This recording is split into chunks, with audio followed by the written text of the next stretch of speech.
This happened in a samgyeopsal restaurant in Dagupan City, Philippines, where the atmosphere is filled with an eerie charm that might just send shivers down your spine. What you're witnessing is a group of students immersed in a birthday celebration, but there's an eerie undertone lurking beneath the surface.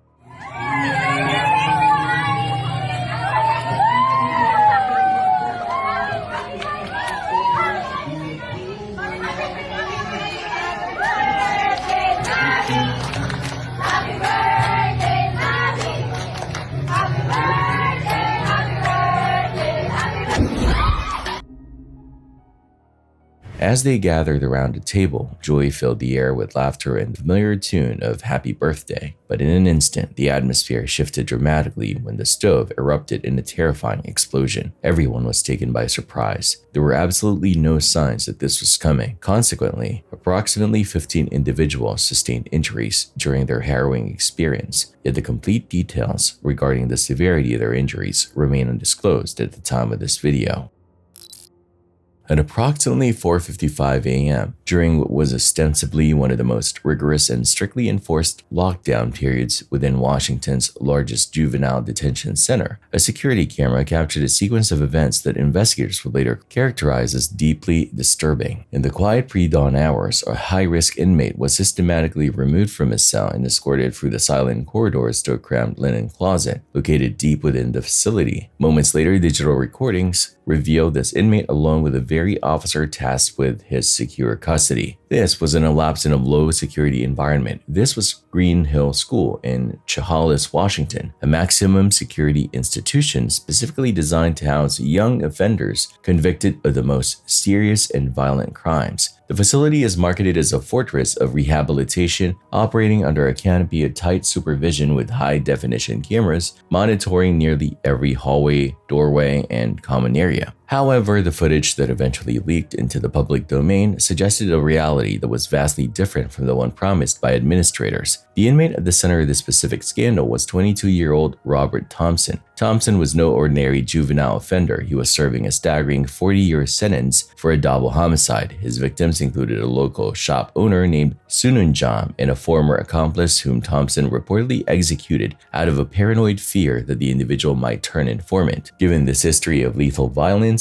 the state's protocol dictated that Thompson be kept under the highest level of control at all times. Despite these clear mandates, internal records obtained by investigative teams revealed a breakdown in the chain of command. On the morning in question, a different officer bypassed security blocks to release Thompson from his cell. The justification entered into the official logbook was suspiciously mundane. Thompson had supposedly been requested to tidy up the linen area. This explanation immediately sparked red flags for security experts. In high-security detention centers, violent offenders are virtually never permitted to move freely during the graveyard shift, particularly for menial custodial tasks that could be easily handled by staff or low-risk trustees during daylight hours. Yet Thompson was allowed to enter that small linen closet, where a night shift officer named Emily Baker was already waiting. The two remained behind the closed door, shielded from the direct view of the hallway cameras, for approximately 18 minutes. The incident might have remained a dark secret of the night shift, if not for the existence of an internal recording from inside the room. This footage documented a private encounter that flagrantly violated every professional boundary and Department of Corrections rule. At one point in the video, a distinct knock is heard at the door, but the pair did not immediately cease their meeting. Instead, the recording continued until Baker received a phone call. Her demeanor on the line was visibly tense as she apologized to the caller, who investigators believe was the same staff member who had facilitated Thompson's release earlier that morning. The mystery surrounding this breach was profound. Green Hill School was engineered to be an apex of security, with a web of cameras and strict post assignments. An inmate remaining out of their cell for nearly 20 minutes during lockdown should have triggered an immediate response. Instead, this incident suggested a systemic culture of complicity. As investigators dug into the facility's recent history, they realized the linen closet video was part of a much larger pattern. Only months prior, another officer named Michelle Goodman had been caught in a strikingly similar compromise with an inmate inside an employee locker room. While Goodman was dismissed, the full gravity of the situation only surfaced during a subsequent civil lawsuit that exposed yet another recording of the misconduct. These repeated failures pointed to a rot caught within the institutional culture. Legal proceedings eventually moved forward, with Goodman admitting to custodial misconduct, the specific legal charge for correctional staff who engaged in inappropriate relationships with those in their charge. Emily Baker also pleaded guilty to charges stemming from the linen closet incident. For Baker, the judicial response was uncharacteristically severe for the department. She was sentenced to several years in state prison, a rare instance of a guard being forced to trade their uniform for an inmate's jumpsuit. The investigation's reach extended even further, uncovering that these officers hadn't just compromised security through relationships, they had also turned the facility into a sieve for contraband. Both Baker and Goodman were found to have smuggled prohibited items into the prison, ranging from mobile phones to illegal narcotics. These discoveries confirmed the public's worst fears. The rules meant to keep both the inmates and the community safe were being treated as optional by the people who paid to uphold them. Fortunately, the escalating scandal reached a boiling point that forced the hand of state leadership. The governor's office announced a sweeping overhaul of the Department of Children, Youth, and Families, the agency overseeing Greeno. New administrators were installed with a mandate to purge the corrupt culture, and a series of policy shifts were proposed to enhance staff training and technical supervision. However, the financial and human cost of the negligence has been staggering. Since 2020, the state of Washington has been forced to pay out more than $18 million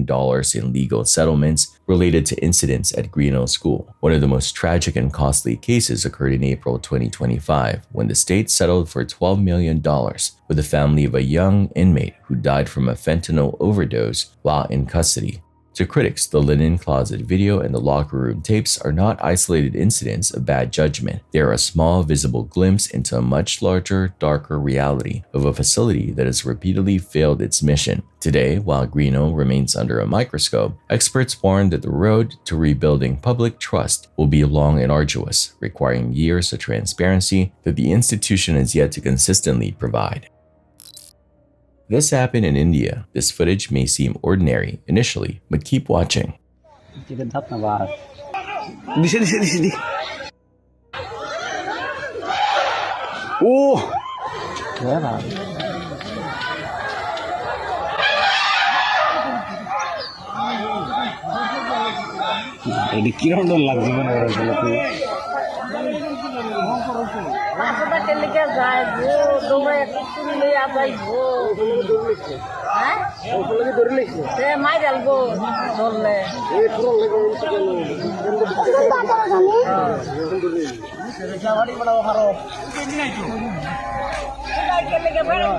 Right from the start, there's an unsettling vibe in this video, especially with the elephant's intense anger. The noise it produced was haunting, and then we dive into the unsettling reason behind the blurring of a certain part of the elephant. No, I haven't lost my edge by softening the details. I did so because I noticed he was pulling a man the whole time. This is no joke. It's hard to explain what unfolded, but I can assure you, it was something I've never encountered before, and there was no mistaking it.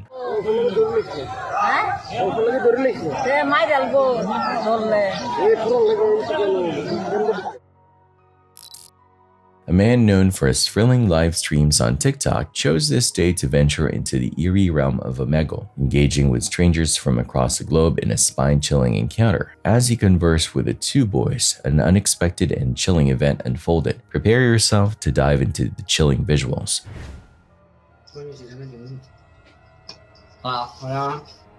Hola muchachos, ¿cómo andan? Para, yo a ustedes los conozco. Pues a Argentina no hemos ido, ¿eh? Así que no... Sí, yo los conozco. ¿Vos no te llamas Javi? ¿Y vos sos Juan o no? ¿Son de España o no? Mi nombre lo pone ahí, que es mi cuarto, pero... ¿Son de España o no? ¿De Madrid? Sí. Sí, yo que ustedes no lo Pero podrás dar la IP. crean. ¿Tienes nuestra IP? ¿Eres de esos que buscan la IP y esas cosas? ¿Qué haces? ¿Tienes nuestra IP? ¿Eres de esos que buscan la IP y esas cosas? ¿Qué haces?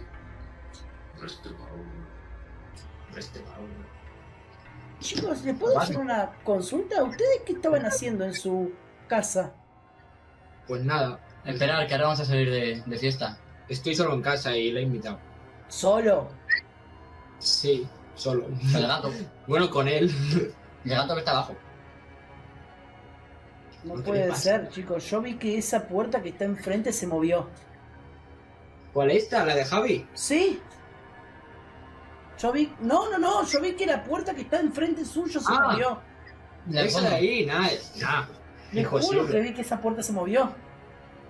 No, mira. Mira, Ay, nos está vacilando, o sea. No, chicos, no. Yo lo vi con mis propios ojos. Yo vi que esa puerta de manera lenta se abrió y luego se cerró bruscamente, chicos. Nos intenta meter miedo, No les estoy mintiendo ni por mucho menos, por favor. Yo le juro que por mis ojos y por lo que más tengo en mi vida que esa puerta se movió.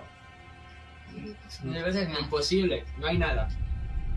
Así que, y mi gato está abajo. Es imposible que se mueva nada. Nos está vacilando esto. Literalmente es el típico. Se ha quedado pillado. ¿Qué le pasa? Atrás suyo hay alguien. ¿Cómo que atrás?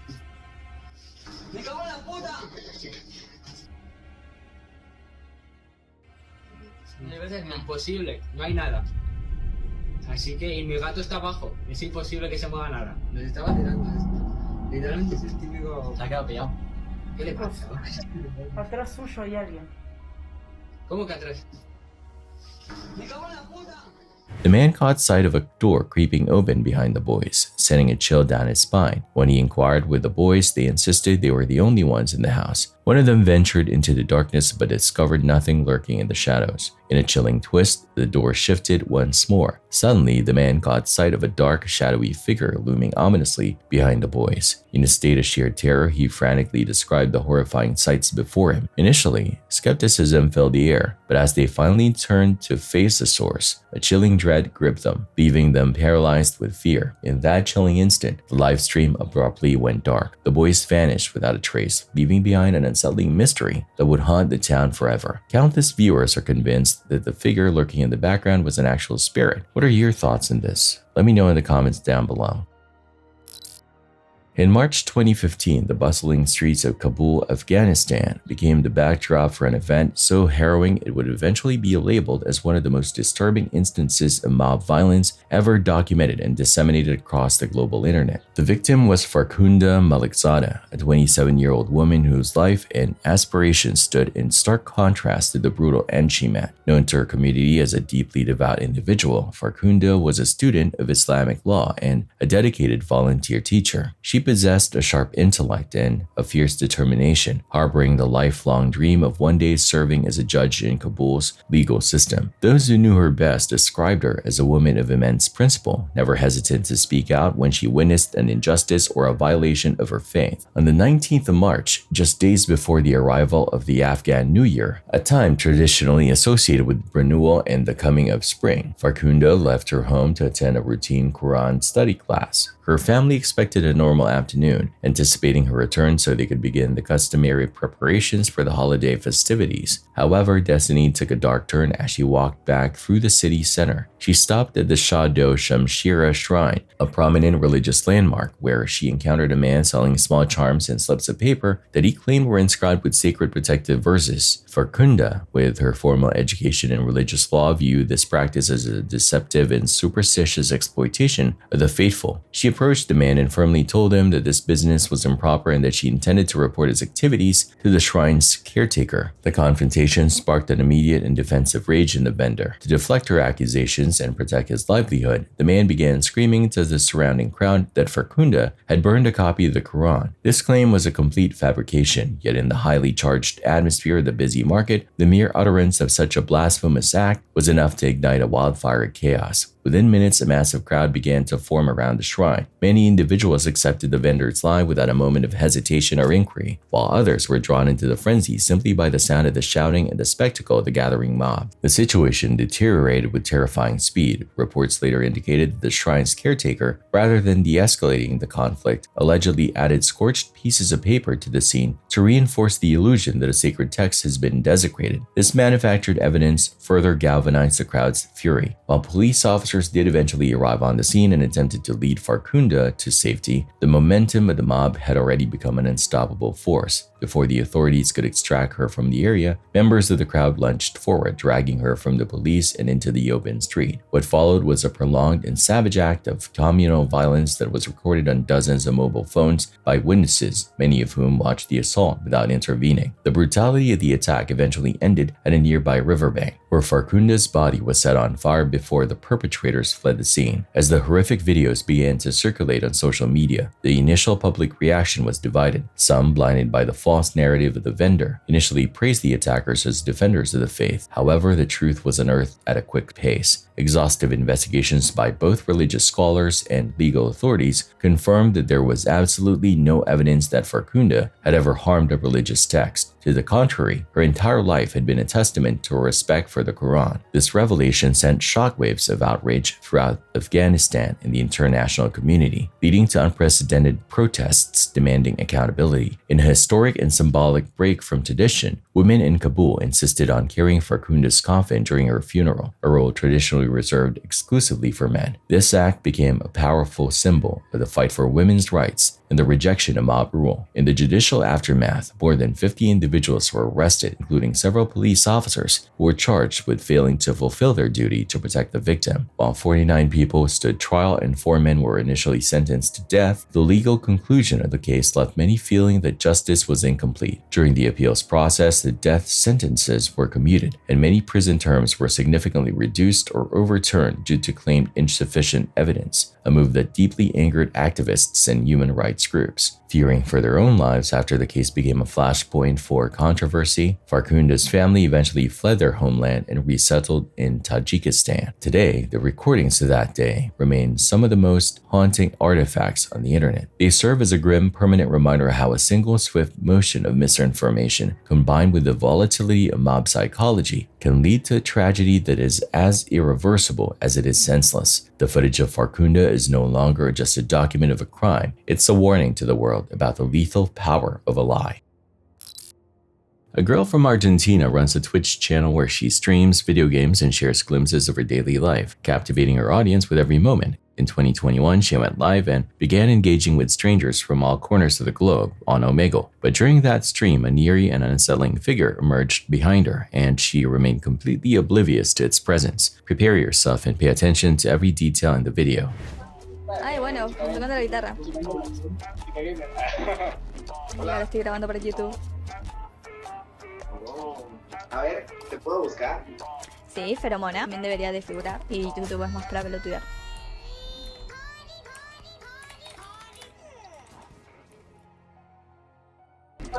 Ay, bueno, tocando la guitarra.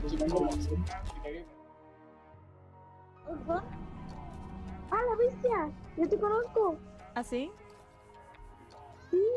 Initially, everything seems perfectly normal, but there's an unsettling feeling lurking just beneath the surface. As the footage is magnified and clarified, particularly in the mirror's reflection, a sinister, shadowy figure emerges, ominously perched on the bed, moving with an unsettling slowness. Yet on the opposite side of the bed, a dark piece of fabric or perhaps a bag lies eerily still, almost watching. It was lurking in the shadows. Not standing upright, it doesn't match the eerie silhouette lurking in the mirror's reflection. The girl remained oblivious to the lurking shadow that watched her every move. However, when she subsequently re-uploaded the stream to her channel, viewers started flooding her with messages about the ominous black figure. When she finally laid eyes on it, a chill ran down her spine. She insists she has no clue what it might be. So, what do you think lurked in that reflection?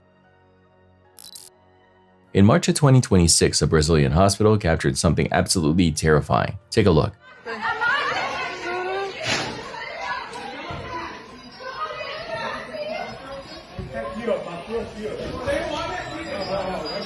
Ele vai cair, tá? Ele tá andando aqui em cima. Ô, homem! Tem um cara em Olha, ele vai cima. cair em cima aqui, ó. Vai cair aqui em cima. Como é essa?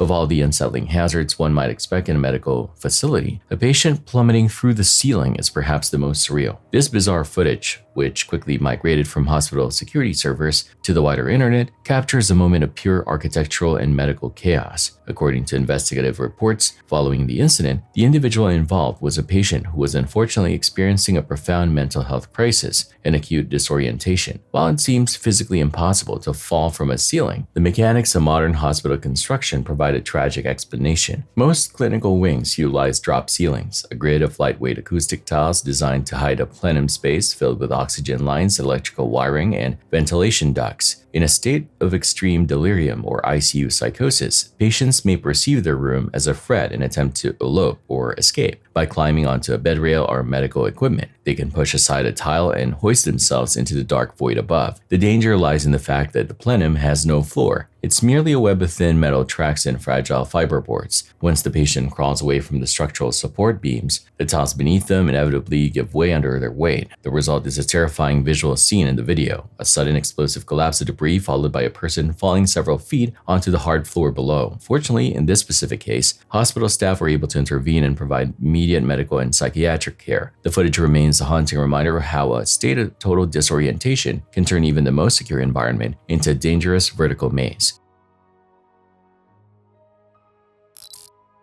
The footage begins with a disorienting symphony of shouting, the rhythmic thud of heavy boots on pavement, and the frantic, shaky movements of a handheld camera as a large crowd coalesces in a city street. At first glance, the scene is indistinguishable from the countless protest videos that populate the digital landscape, a swirling vortex of activists attempting to retreat while others, driven by a mixture of curiosity and defiance, move closer to the front lines. However, within moments, the lens of the camera ceases to be a passive observer. The person holding it suddenly becomes the focal point. Relief or calm, a voice in the crowd exclaims in sheer disbelief as a physical confrontation begins. What makes this specific clip so activists, students, and various political organizations descended upon Pittsburgh to voice their grievances regarding globalization, austerity measures, and the transparency of government decisions. As the protests surged in size, the friction between the demonstrators and the multi-agency law enforcement presence reached a breaking point. The video's climax as officers moved to formally detain the individual. Courts across the United States gradually began to reinforce the principle that recording police officers in public is generally protected under the First Amendment, provided the person filming does not physically interfere with official duties. Today, the shaky, low-resolution footage of Pittsburgh eventually evolved into a global dialogue about accountability and the role of the camera as a modern tool for justice.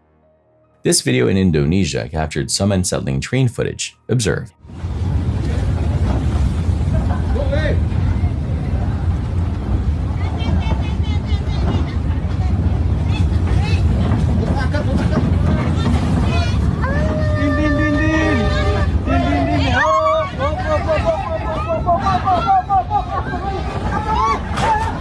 In a moment of sheer disorientation caught on a dashboard camera, a woman found herself driving directly against the established flow of traffic, leading to a harrowing head-on encounter. The scene is unique because the train involved wasn't a high-speed locomotive on a restricted track, but rather a slow-moving, tourist-style excursion train, similar to those found at fairs or museums, that shares the roadway with local vehicles. In these specific zones, traffic is designed to flow in parallel with the tracks. The footage reveals the exact second the driver realized her error. As a large, vibrantly painted engine loomed in her windshield, she appeared to freeze in a state of sudden panic. The resulting collision was jarring, yet miraculously, the woman walked away with only minor injuries. The low speed of the museum train likely prevented what could have been a much more catastrophic outcome. It serves as a stark 24 frame per second reminder that even in seemingly low-speed recreational areas, a single moment of lost focus can lead to a life-changing incident. Always keep your eyes on the road and stay alert to local traffic patterns.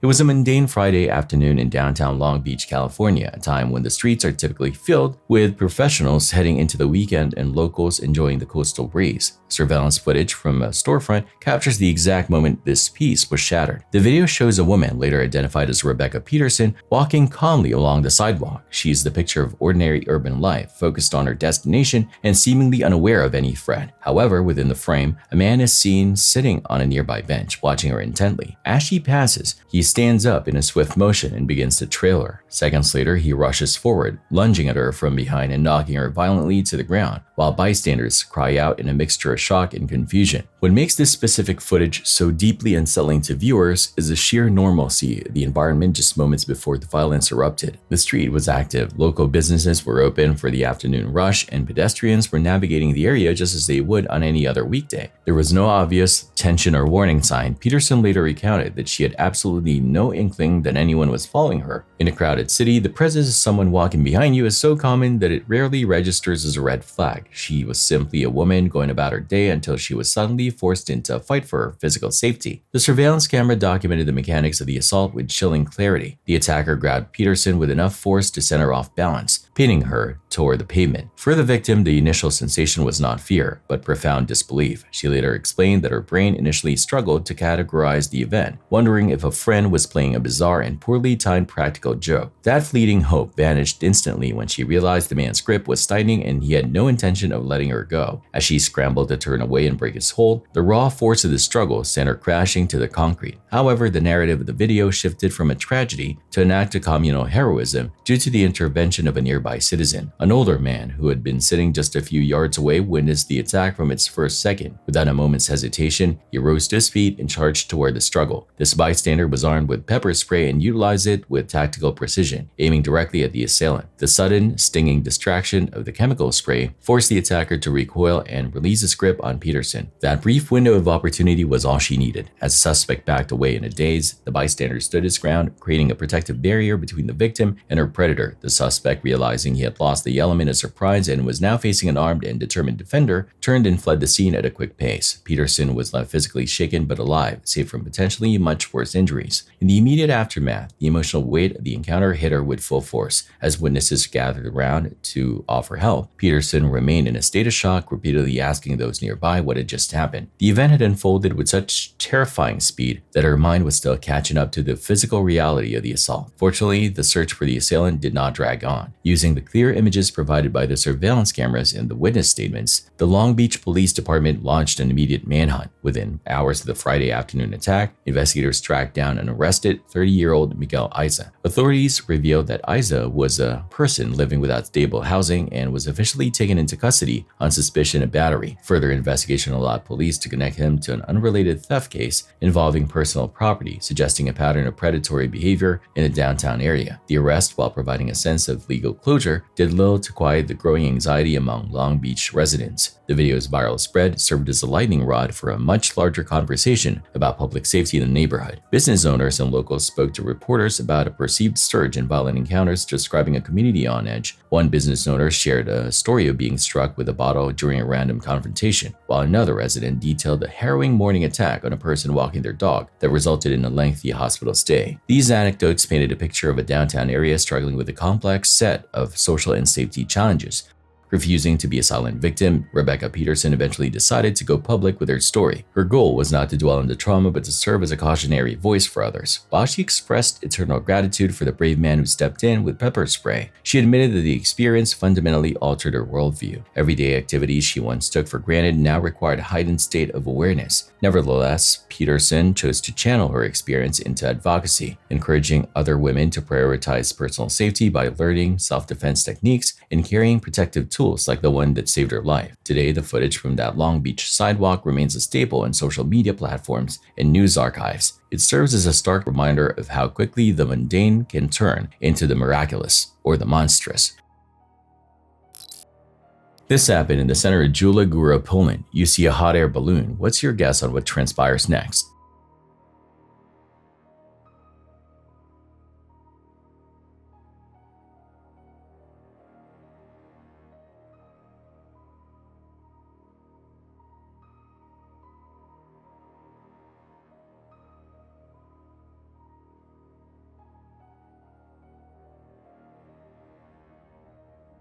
A hot air balloon filled with 3 unsuspecting women collided violently with a residential building, sending one of them hurtling through the air from the basket and creeping onto the rooftop. She met a haunting fate, slipping away despite desperate attempts to bring her back. The other women withdrew to the hospital, nursing minor injuries, managing to escape without any life-threatening harm. The situation is deeply unsettling, and authorities are still looking into the matter.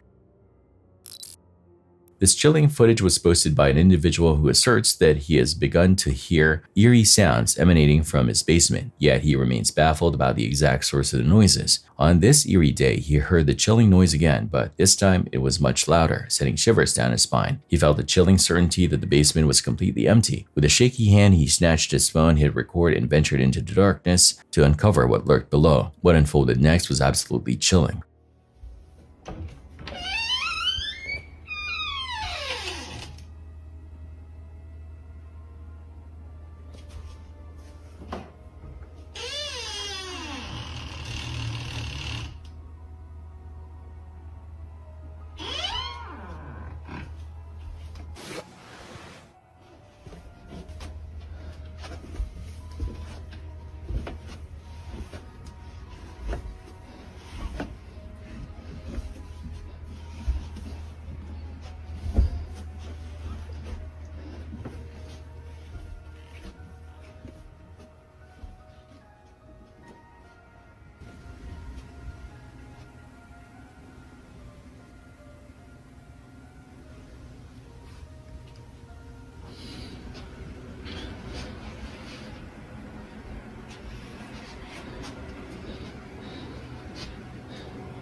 Oh my... What are you doing there? Who are you? I got you good. Oh yes you did. Oh, you got my heart good.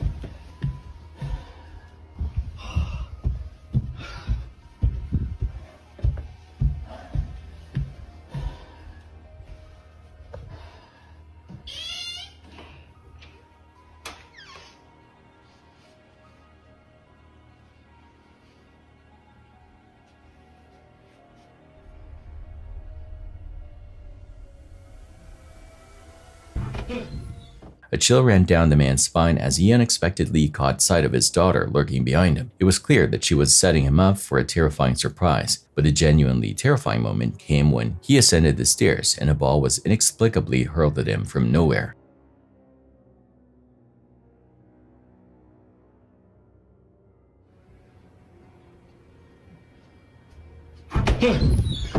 The man is now convinced that something sinister lurks in his basement, yet numerous commenters insisted he should swiftly dispose of the dolls in his home, warning that an abundance of dolls might draw in malevolent spirits and phantoms. What are your thoughts on this?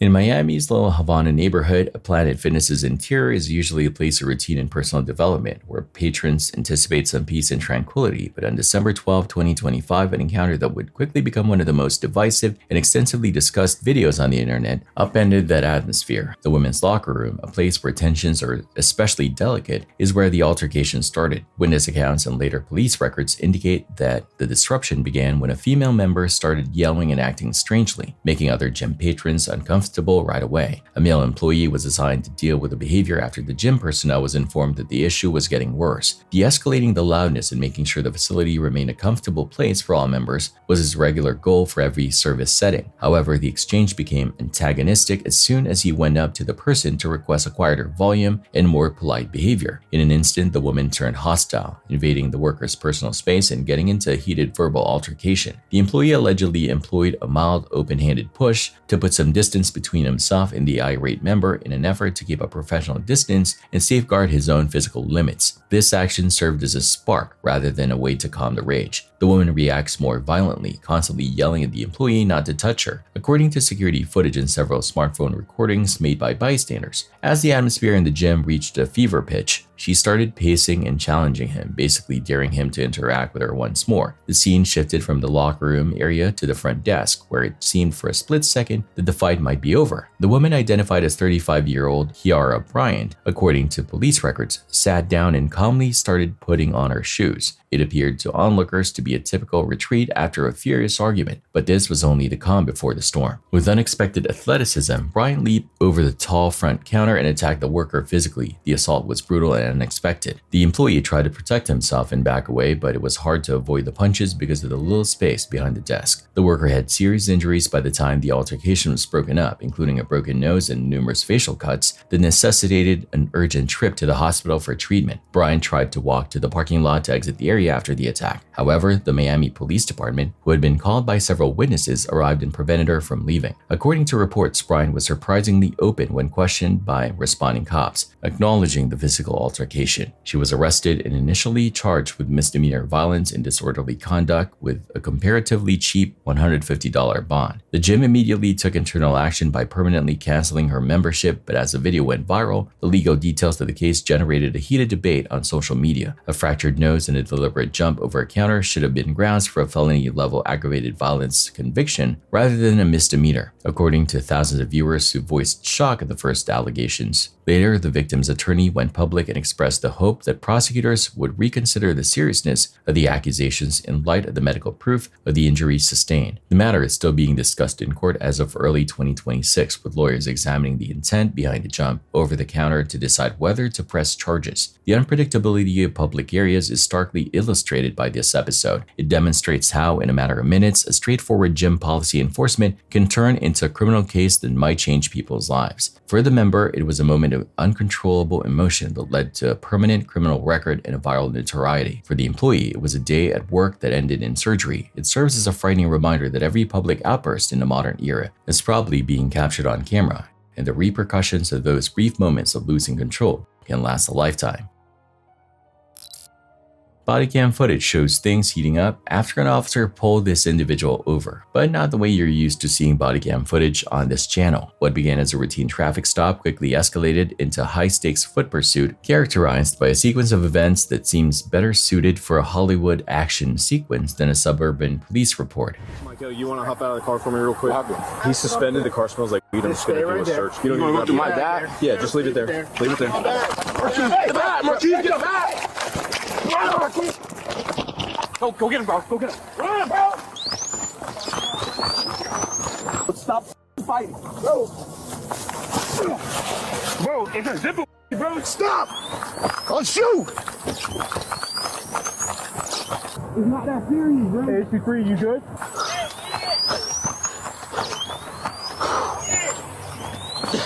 Help!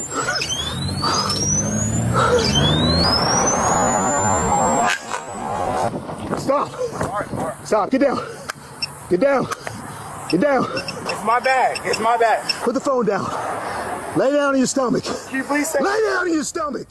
The encounter commenced when a male passenger was asked to step out of the vehicle after officers detected a distinct herbal odor emanating from the cabin. Sensing the situation was shifting, the man became visibly anxious, questioning whether his personal bag would be subject to a search. At the precise moment he realized the officers intended to inspect the bag, he made a split-second decision. He tossed the bag back to the driver and took off at a quick pace. The ensuing foot chase took an incredibly cinematic turn when a passing Uber driver, witnessing the struggle, pulled alongside the pursuing officer and offered him a lift. In a swift motion, the officer jumped into the passenger seat of the civilian vehicle to close the distance. This improvised patrol car allowed the officer to perform a rare drive-by, tasing while the suspect was still in mid-stride. The deployment was successful and the man was neutralized and taken into custody without further incident. Following the arrest, authorities discovered that the bag contained a significant quantity of illicit materials. The suspect was subsequently hit with a barrage of legal consequences, including charges for felony possession of a controlled substance and resisting arrest with violence. The body camera footage from this chase remains a viral sensation, serving as a visceral example of how unpredictable law enforcement encounters can become and the surprising ways in which citizens sometimes step in to assist during a crisis.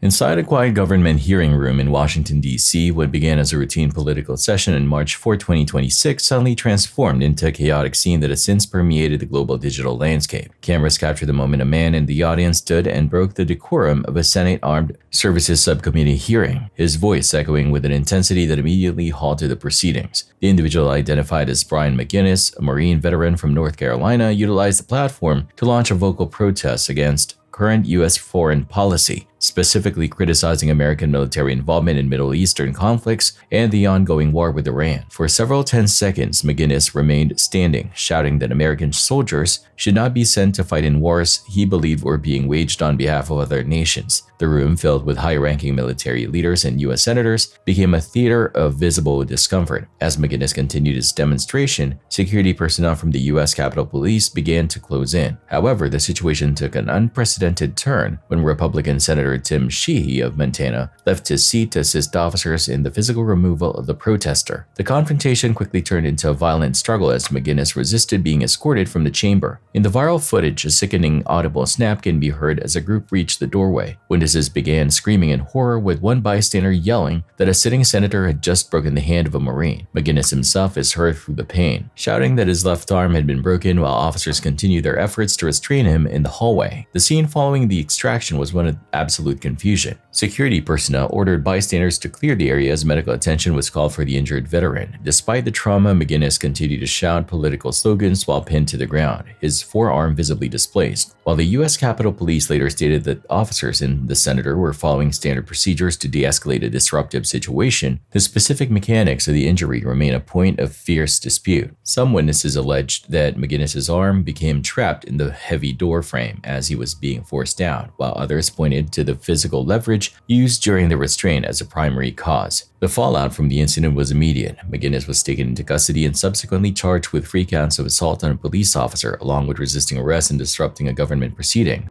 Following the confrontation, he underwent surgery to repair fractures to both his ulna and radius, which required the surgical placement of plates and screws. Meanwhile, Senator Sheehy defended his actions on social media, characterizing McGinnis as an unhinged protester and claiming he stepped in to prevent further violence. The video has triggered a national debate over the boundaries of protest and the appropriate use of force within the halls of Congress. Civil liberties groups have argued that while the interruption was unlawful, the physical response was disproportionate and resulted in a permanent injury to a combat veteran exercising his perceived right to free speech.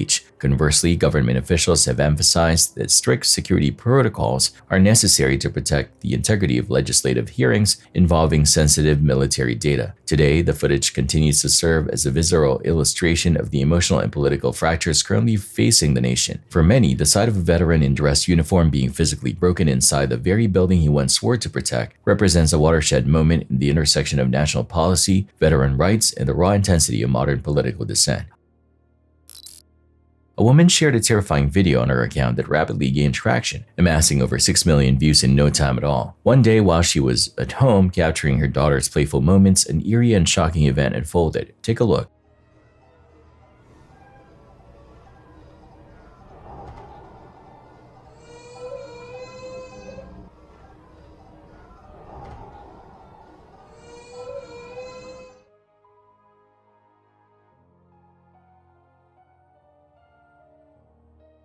Out of nowhere, the little girl's leg jerked unnaturally as if something unseen was yanking it back. Many commenters expressed disbelief, insisting that the child couldn't have moved her leg in such a way by herself, suggesting instead that a hidden force was responsible for the pull. Numerous viewers urged the mother to evacuate the house immediately, filled with dread for her daughter's well-being. What do you make of this?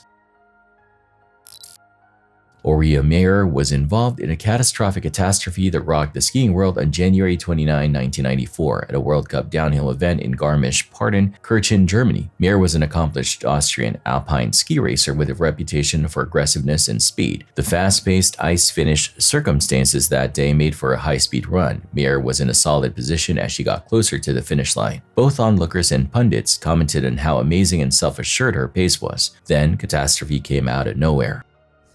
Super schnell. Und dann, kurz oberhalb des Ziels, der fürchterliche Sturz, ohne Vorankündigung. Entsetzen im Zielraum bei der bis dahin führenden Amerikanerin Picabo Street. Sturzursache ein Fahrfehler, der rechte Ski, er verschneidet. Und dann ist da aber kein Sturzraum, sondern weicher Neuschnee. Der Helm wird abgerissen, der Kopf ungeschützt gegen Zwischenzeitnahme und Ski. Erhebt sich natürlich die Frage nach den Sicherheitsvorkehrungen. Her ski unexpectedly became stuck in the snow just above the finish line. In softer unpacked snow, that provided little useful runout. Rather than on a hard surface intended to safely slow runners, MYUU was thrown abruptly from her skis after losing control and falling quickly. Her helmet fell off during the descent, causing her head to hit the ground with catastrophic impact. At the finish, the audience reacted with terror. It was instantly apparent that this was not your typical wipeout. MYUU suffered severe injuries and eventually passed away as a result of the collision. Serious concerns were raised by the event regarding safety regulations at high-speed racetracks, especially in the transition areas close to the finish line where a racer starts to choose stability over speed. When Oria MYUU passed away, she was just 25 years old. She was a successful athlete with several World Cup starts and impressive outcomes. Respected on the circuit for her skill and commitment, her terrible crash is still regarded as one of the most devastating events in professional alpine skiing. It has sparked ongoing conversations regarding safety barriers in high-risk areas, protective gear, and course design.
In China, a chilling incident unfolded when an indoor gas cylinder unexpectedly fell, igniting a fierce fire. The chilling incident unfolded as a man shifted a chair, sending the tank crashing down and causing the hose to rip free. The gas erupted into flames right in the same room as a child, yet somehow there were no injuries reported.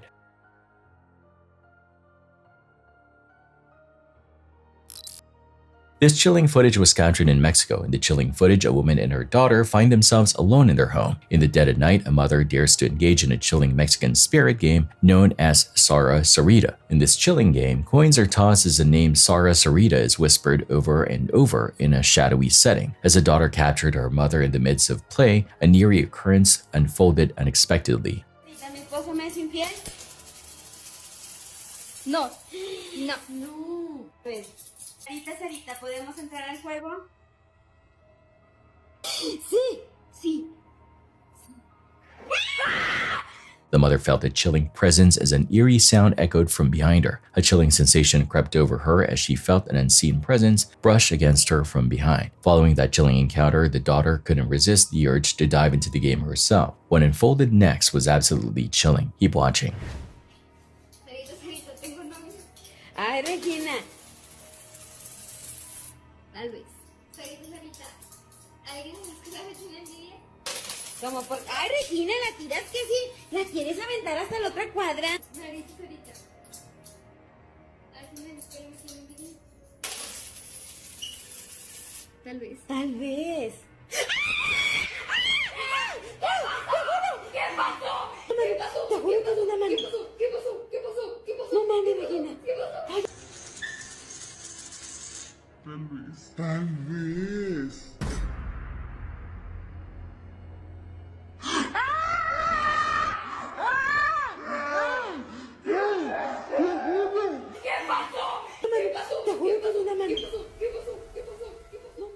Without warning, a hand emerged ominously over the girl's shoulder. The mother leaped from her spot, shrieking in sheer terror as she caught sight of that hand. The woman firmly claims that she and her daughter were utterly isolated in their home. There are those who claim they truly managed to call forth Sierra's spirit using this game. What are your thoughts on this? A high-definition body camera recording from a police officer on a Florida beach captured a sequence of events that would eventually spark a massive debate across social media regarding the boundaries of public and private life. The footage begins as officers traverse the sand toward a woman sitting in a swift motion of calm near the shoreline. At first glance, the interaction appears entirely routine. An officer politely asks the woman if she has a moment to speak, explaining that the department had received multiple calls from concerned citizens who had been in the immediate vicinity. According to the reports, something unusual and inappropriate had taken place near the water's edge just moments prior. The woman, appearing genuinely caught off guard by the sudden police presence, asks for clarification. She maintains that she had simply been sitting by the water enjoying the afternoon and insists that there was no one around her at the time. However, the lead officer remains persistent, calmly detailing the nature of the complaints. He explains that a family with young children walking nearby had witnessed her behavior and felt extremely uncomfortable with what they believed they saw happening in a public space. As the conversation progresses, the woman's tone shifts from mild confusion to palpable frustration. She repeatedly questions how anyone could have been disturbed if she was alone in her chosen spot. At this critical juncture, the officer asks if she would be willing to disclose the contents of the bag she was carrying.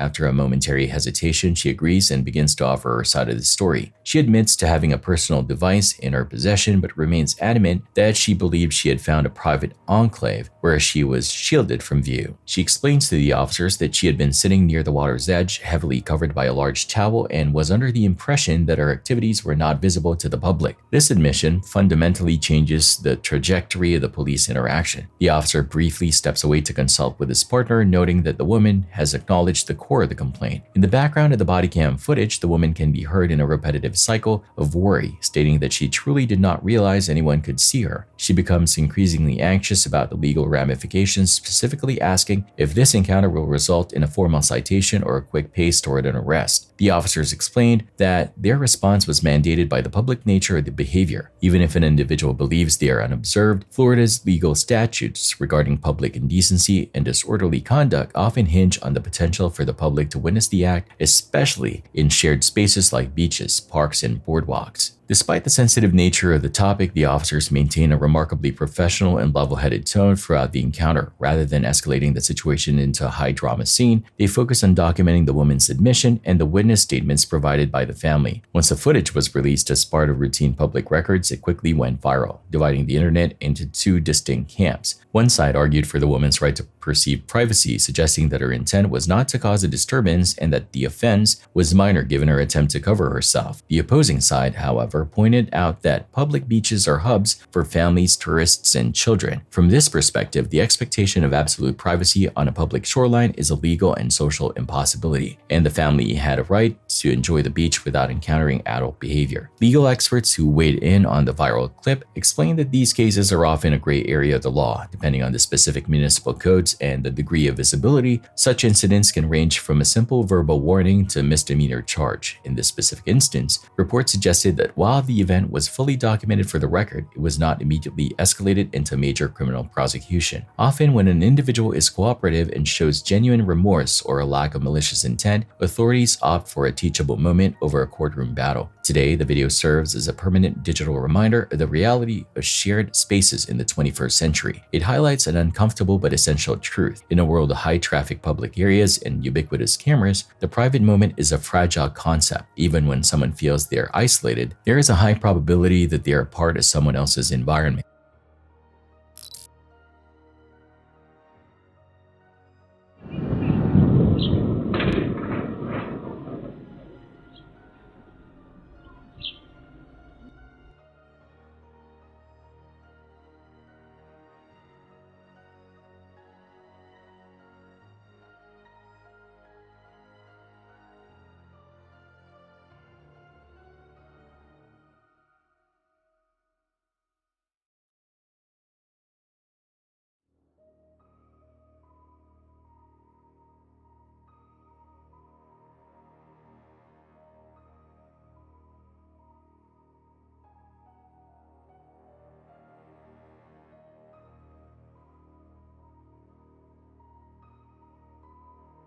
In Tyumen, Russia, a massive avalanche of snow tumbled from the roof of a residential building, barely missing an elderly woman and a child who miraculously escaped without injury. Local residents pointed fingers at the building's management, accusing them of neglecting essential upkeep. Renowned paranormal sleuths in Japan delve into eerie and forsaken sites through their captivating YouTube channel. On this eerie night, they chose to explore a house that had been abandoned for more than 3 decades. Long ago, a tragic event unfolded within these walls as a woman took her own life following a fierce confrontation with the owner of the property. Following that eerie event, the owner vanished without a trace, and their whereabouts remain a chilling mystery to this day. Ever since that fateful day, the house has stood empty, shrouded in mystery as whispers of its haunting keep everyone at bay. Anyway, shortly after the 8 group stepped inside the house, one of them caught sight of something utterly horrifying. Let's dive into the chilling footage.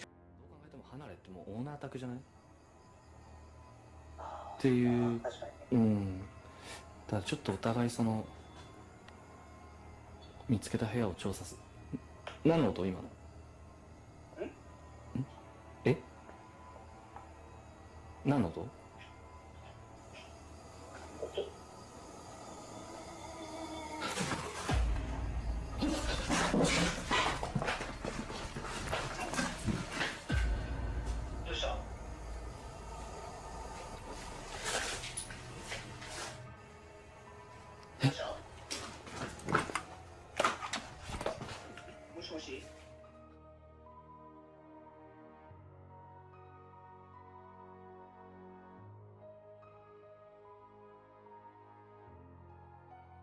？He heard an eerie sound, and when he glanced up, a horrifying visage loomed down from the ceiling. The man felt a surge of fear, and as he spun around in a hurry, he found himself face to face with emptiness. The eerie visage had utterly disappeared. With a sense of dread creeping in, he made the chilling choice to head upstairs and uncover the mystery lurking in the shadows. What he discovered was absolutely chilling.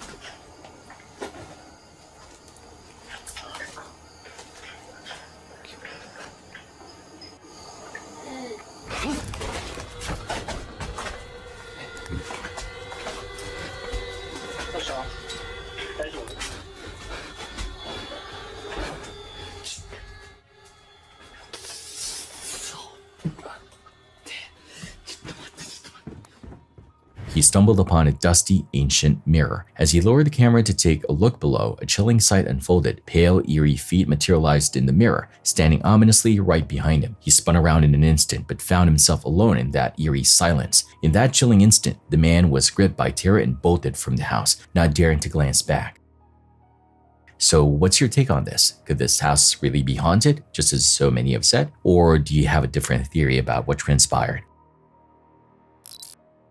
On January 16, 2026, a traffic stop in Hearst quickly turned into a widely debated incident after a police officer pulled over a driver for speeding in a designated school zone. According to authorities, the driver, identified as Tanisha Thompson, was traveling well above the reduced speed limit put in place to protect children in the area. After stopping her SUV, the officer, who identified himself as Corporal Brandon Morgan, approached the driver's side window and asked for a license and proof of insurance. Thompson handed over the requested documents, and at first, the interaction followed a standard traffic stop. However, the tone shifted as the officer questioned her about the alleged violation and began preparing a citation. Have your driver's license, proof of insurance with you today?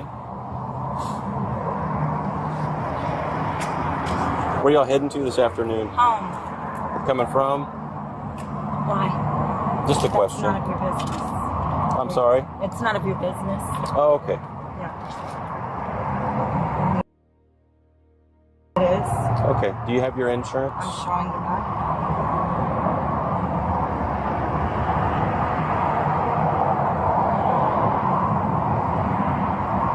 Any reason for the hurry this afternoon? I wasn't in a hurry. I didn't even see a school zone. Oh, there's a flashing signal as you were driving through, directly on the side of the roadway.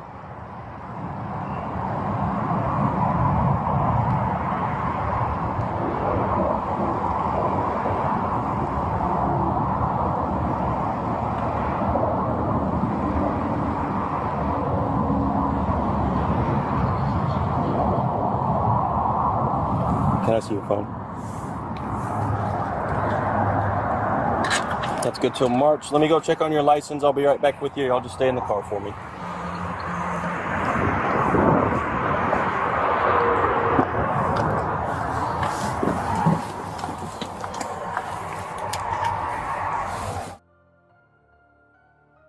I just need to get a signature from you. This is not an admission of guilt. I'm not. It's a promise. You're not going to sign it? No, I'm not. That's fine. I'll just put refuse. I need to get the VIN number on the car real quick. I'll enter that. I'll print you your copy and send you on your way.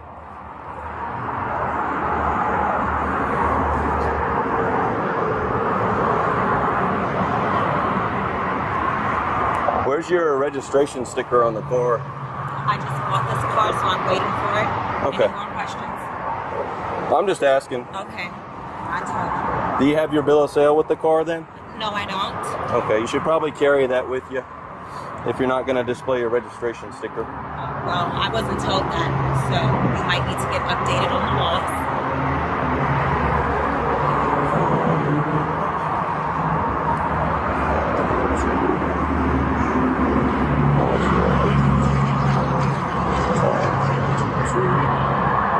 When Corporal Morgan returned to the vehicle to issue the ticket, the situation escalated. Police say Thompson refused to accept the citation and instead threw it out her window. Officers then gave her multiple commands to step out of the vehicle, but she did not comply. Instead, she requested to speak with a supervisor. All right, here's your copy of the citation. As far as the bill is, you don't want to take it? Well, it's going to take it because it's your citation. That's your citation. That's littering. Step out of the car. Don't Yes, do ma'am. that. Yes, ma'am. Off my Step car. out. I'm not stepping Step out. 6,963. Yes. Step out. I'm not Step out. Don't Step out. Don't touch Step me. out. Don't touch me. Step Don't it out. I'm not stepping Step out out. of shit.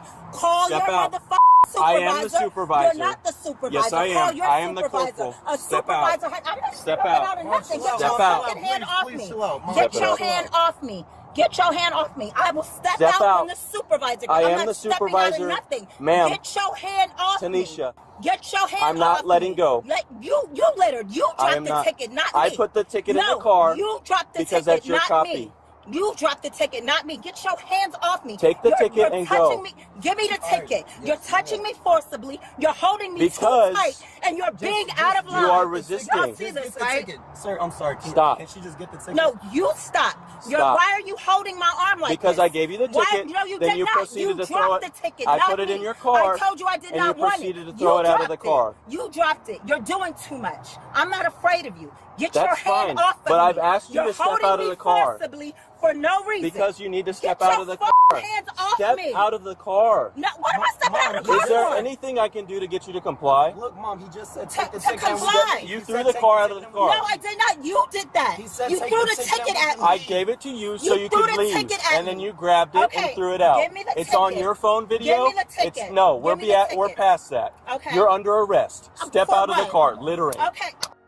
During the incident, Thompson's teenage son, who was inside the vehicle, can be heard pleading with officers as the situation unfolded. The emotional moment added to the intensity of the scene and was later widely shared as part of the video that circulated online. I understand you're with Call your your child. father right now. Step out of the car. I'm not. Step out of the car. I'll step out when another officer gets here. I'm not Step stepping out. I don't trust you. You're holding me too strong. Because I don't trust you. I don't trust You you don't to have not to hold leave. me like I'm not going anywhere. Where am I going to go? I will stop holding I'm not you if gonna you go step out of anywhere. the car. I'm not stepping out of the car. You need to Call step your out of the colonel car. And I will get out of the car. This is You're resisting holding me- arrest. I'm not resisting arrest. Because you're not what am I answering under my arrest order. For? Littering. What am I under arrest for? I didn't litter. You did threw the that. ticket out no, the I did window. not. You did that.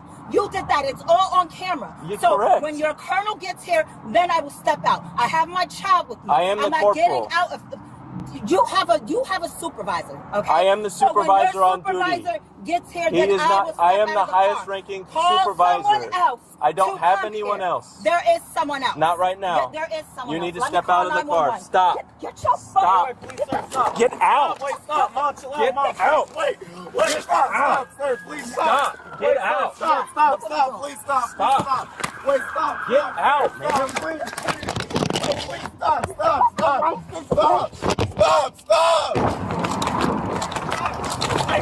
Get out. Wait, please stop.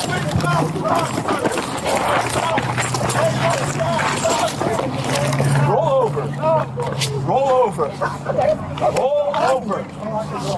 over. How am I gonna go over? Roll over. Lower to the left. Pull your hand up.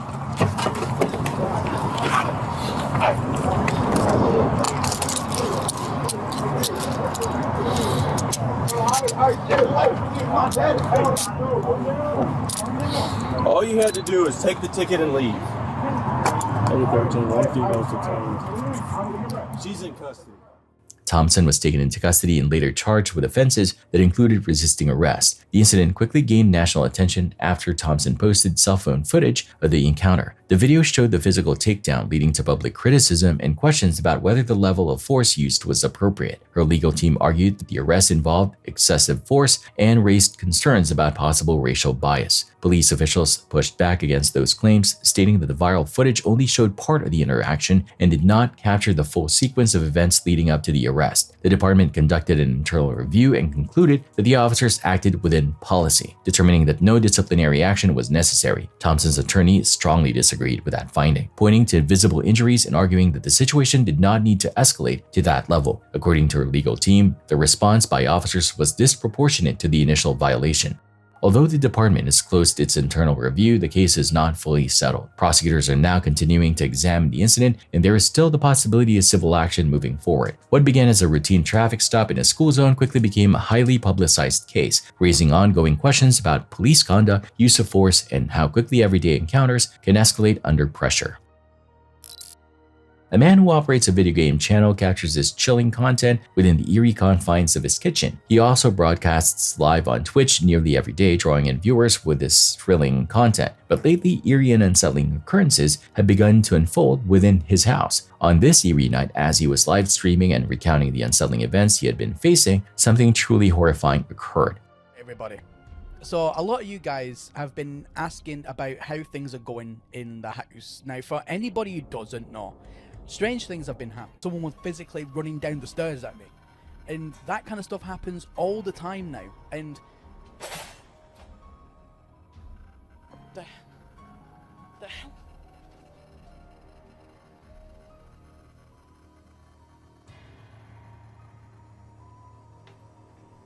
Time as utterly terrifying. It is just one of those things. But I mean, at the end of the day, it is what it is, and I don't know really what else to do about it. So what I've done is I captured a good few things whilst I've not been posting videos. The man, filled with terror, bolted from the kitchen and rushed into the living room, yet he kept his live stream going. Not long after, an unsettling event took place. Prepare yourself to dive into the chilling visuals.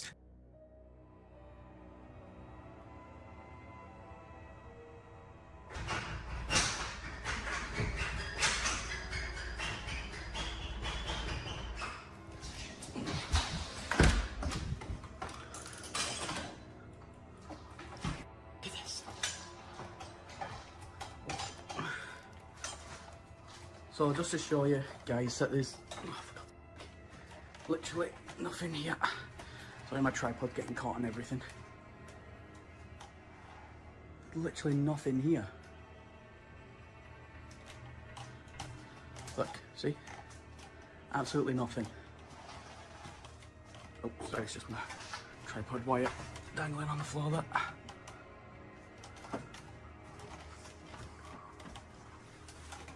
And just to show you as well,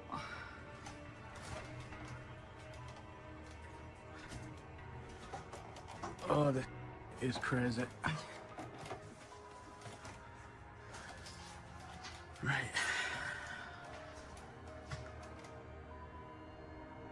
Wait a minute.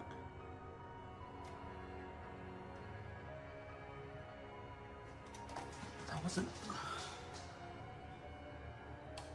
For God's sake, that wasn't even on before. Right, let me try and get set back up here. The kitchen door erupted into a frenzy of violent shaking, sending chills down the spine. The man cautiously approached, heart racing, but discovered only silence in the shadows. About an hour later, as he sat in the living room recounting the eerie events, something unsettling occurred. Like, I've never tried to call out before. Apparently, it's a ghost. Again, I'm not saying I believe in that stuff. I really don't. I really don't. Can you make anything move?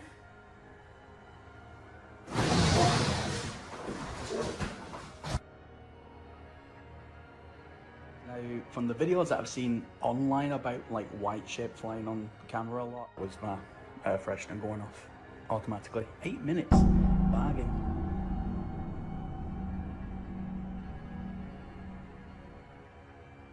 Nah, mate. Nah. Nope.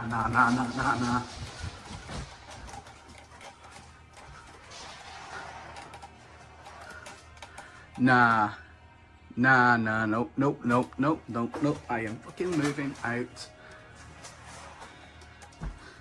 I don't know what this is. I don't care what this is. Nope. Just showing you again, ladies and gentlemen, there is nobody else here. Nope.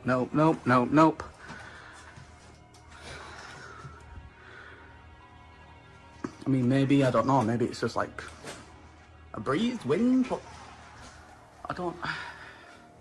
The chilling nature of the live capture has led many to believe that the footage is undeniably authentic. The man is now filled with dread, believing that his home might be inhabited by something otherworldly. What are your thoughts?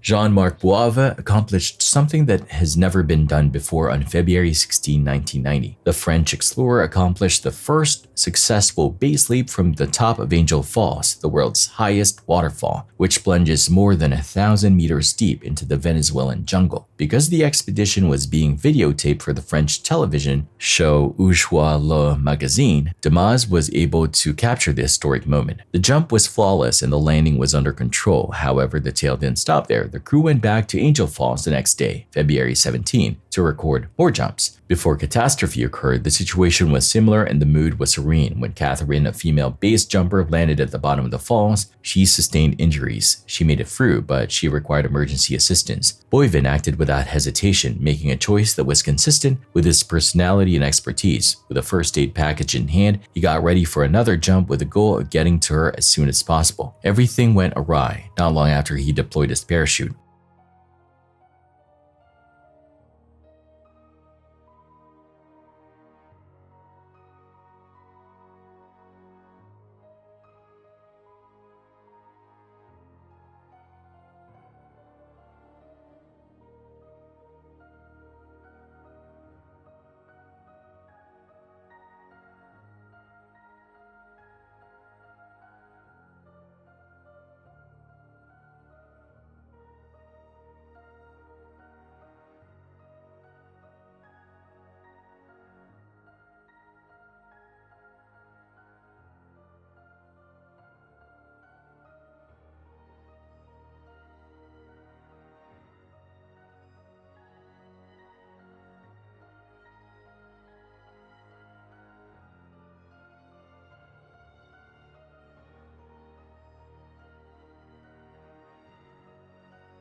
Boivin was severely pushed into the rock wall by strong winds that grabbed the canopy close to the cliff face. He fought to retake control while still unconscious, but the terrain did not pardon him. Before he ultimately crashed into the treetops below, he was hurled repeatedly against the cliff. When rescuers arrived, the harm was already done. Soon after, he died from severe internal injuries and enormous blood loss. Jean-Marc Boivin did not pass away while pursuing fame or making a risky endeavor. He died while responding to an emergency, putting himself at danger to save another person. His last leap was motivated by instinct and duty rather than records or cameras. Angel Falls demands respect, even from legends. Additionally, Boivin's passing serves as a sobering reminder that in harsh situations, mastery does not equate to mercy, and that sometimes the greatest price is paid for bravery.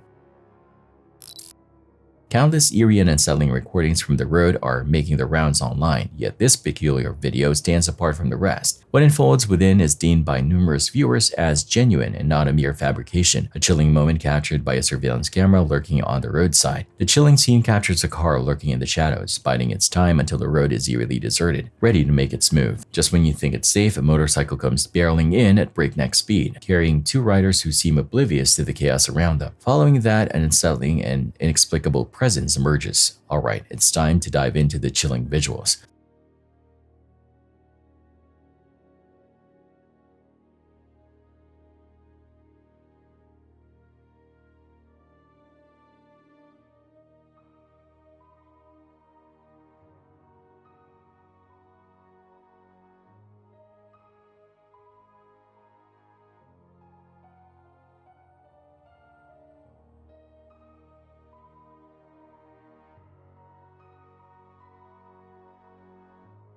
Following the accident, an eerie black semi-transparent humanoid figure materializes out of thin air, looming ominously beside the two individuals who were on the motorcycle. In an instant, it disappeared without a trace. It appears that this eerie figure was only captured on the camera, as it's evident that none of the individuals at the scene were aware of its presence. A multitude of commenters speculated that the figure captured in the footage was a ghost of one of the motorcycle riders.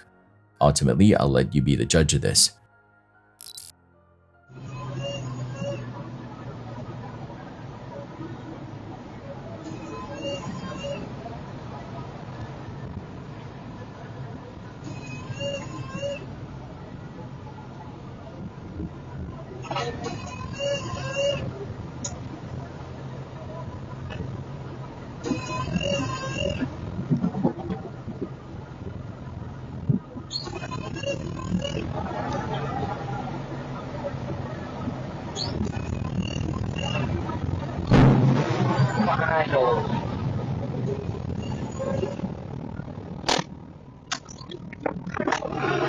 The perilous nature of road and rail crossings continues to pose a daunting challenge worldwide. In a chilling incident in Hanoi, Vietnam, a passenger train met a terrifying fate as it collided with a truck at a railway crossing. The violent collision sent the vehicle tumbling, shattering the cabin beyond recognition. Tragically, one life was lost and another was left injured, while the train's engine and the tracks bore the scars of this horrific event.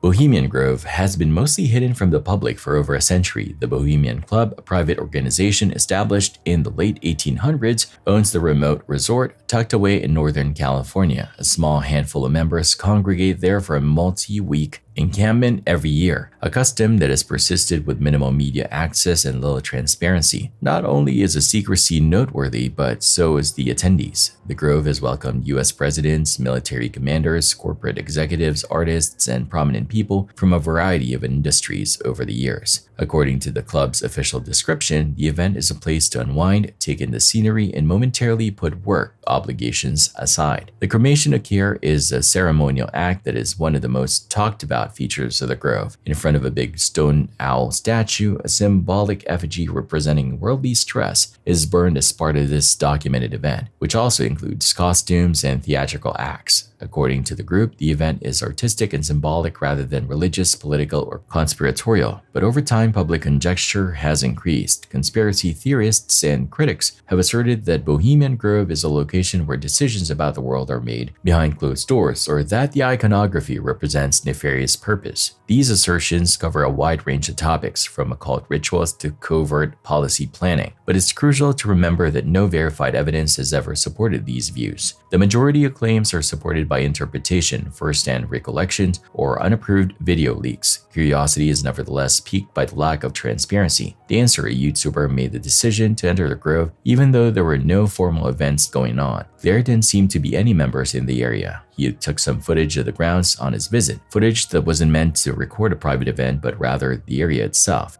Keep watching. Yeah. This is the owl statue. What the fuck? No way. This is fucking cool. Oh, that's hollow.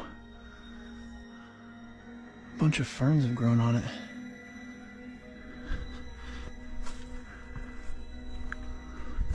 Oh, no way. You can go like behind the owl. I got some outlets.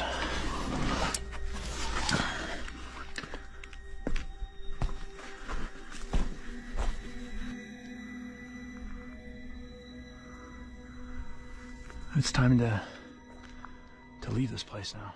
He even succeeded in filming the interior of one of the unlocked chambers, providing a unique and unvarnished glimpse into a space that is often off-limits to the general public. Although the video was short, it prompted more concerns about what really goes on inside the Grove and contributed to the mystique surrounding the place. Dancer claims that after making this video public, the Bohemian Club sent him an official letter requesting that the video be taken down. He also read the letter out loud in a later video. Get a letter in the mail from San Francisco, California. Bohemian Club, weaving spiders, come not here, San Francisco.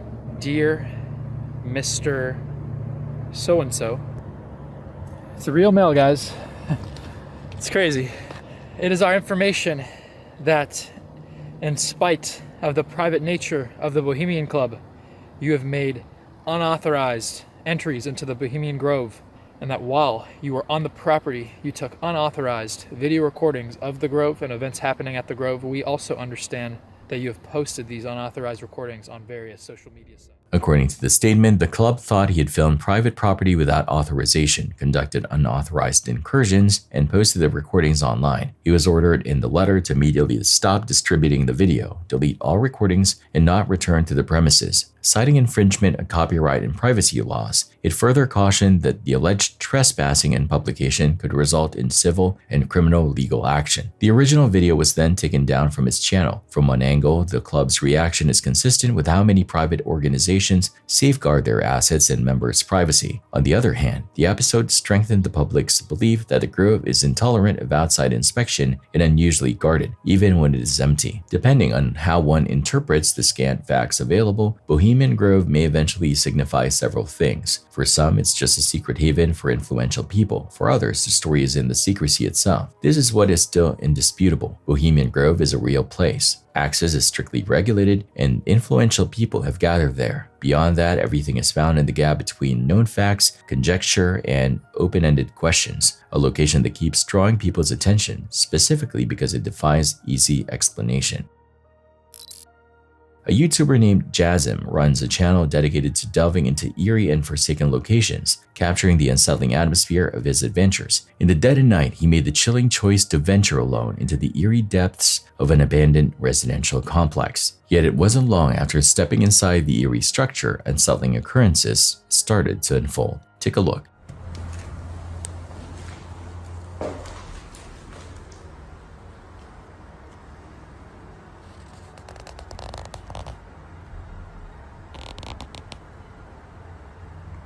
صورة أطفال.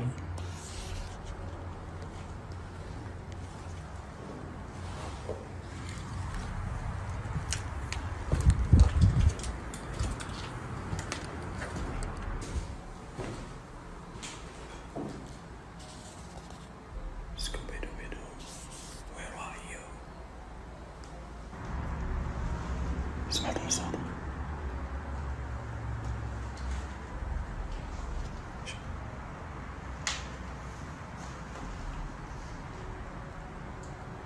في حد؟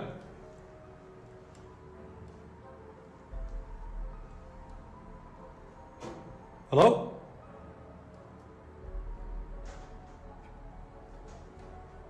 Anyone here? في حد؟ Despite the eerie silence that enveloped the long abandoned place, Jasim stumbled upon a collection of photos, surprisingly well preserved amidst the decay. In the images, a young girl appeared, her presence sending chills down the spine. Suddenly, eerie sounds began to echo around him. Jasim ventured deeper into the ominous building, each step echoing in the eerie silence. But what unfolded next was absolutely spine-tingling and haunting. Keep watching. بسم الله الرحمن الرحيم. أعوذ بكلمات الله التامات من شر ما خلق. بسم الله. بسم الله. بسم الله. بسم الله. بسم الله الرحمن الرحيم.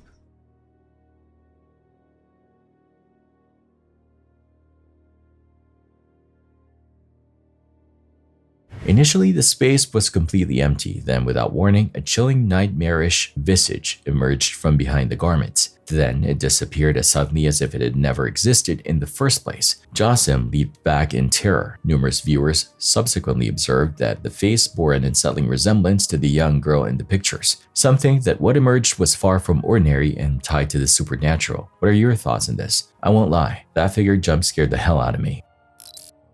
We moved on to a video that was posted by a YouTuber that you may recognize from the Action Adventure Twins channel. He operates the channel alongside his brother, as the name implies, and the two of them have a reputation for venturing into narrow, hazardous caverns. They are most passionate about it. However, it eventually catches up with you, just like any fixation with risk, because everything went wrong on June 17, 2023. The twins and a buddy packed their belongings and headed to a cave they had never been to before on a soggy evening. It was a new place, unfamiliar terrain, and the kind of challenge they thrive on. Keep watching.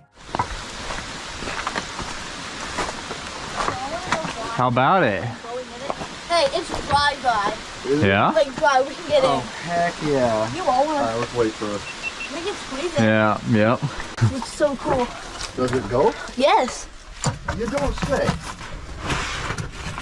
Their bodies moved slowly and low. As they advanced, stones brushed against their equipment. Bits of loose rock were strewn under their weight, giving them just enough room to creep farther into the unknown. Whoa, it's creepy. I know, it's creepy in here. Yeah. It's creepy. Creepy. Really sharp in here too. I know. I have knee pads, but I have... The ceiling was low, the passageways were small, and sharp stone protruded from every direction. Patience was needed for every action. Serious harm could result from a single incorrect twist or a surge of movement. However, Jake made a minor choice at that point, one that would subsequently lead to significant issues. Yes. It would have been quite the struggle. I'm leaving my phone right here. Oh, I don't blame you. Because that's going to end up breaking. My keys are in my pocket. Really don't want to lose my keys.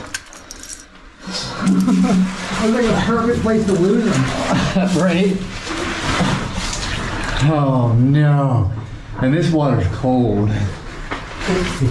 Jake stowed his keys and phone aside in a slightly drier area off to the side of the tunnel to prevent damage. It appeared clever, transient, and innocuous. However, nothing remains transient for very long in subterranean systems like these.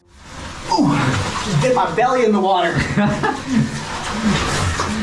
All right. Yeah. All right. That rain jacket, that frog tongue is gonna be wrecked. Yeah. The group eventually arrived in a more open space. People were in a good mood, they chuckled, glanced around, and relaxed. They seemed to have plenty of time. Jake wasn't finished yet, though. Jake wanted to go a little further in his scouting while the rest chose to unwind. He only intended to take a short glance. That was his thought.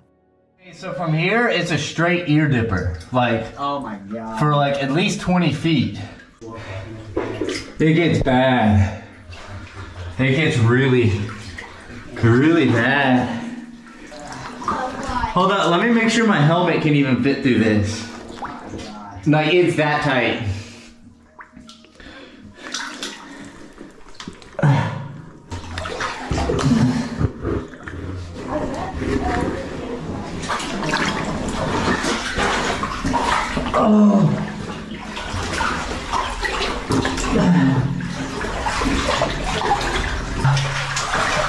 Oh my god. The water's getting deeper. Jake continued, cautiously traveling tighter and wetter terrain as water rose down the tunnel sides. However, the farther he traveled, the more difficult it was to go back. The cave was getting smaller. He quickly recognized he was in trouble as the air became heavier. Oh my gosh. It splits in two. Oh, snap.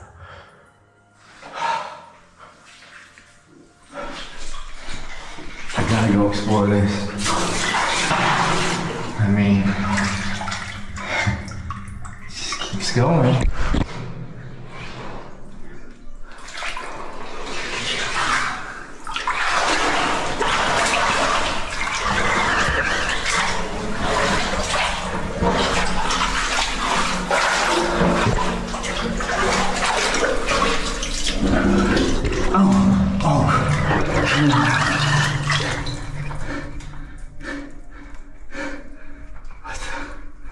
What the heck?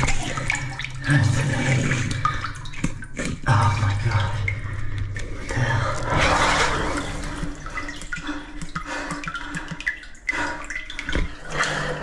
My one good helmet is done. I gotta get out of here. Oh crap.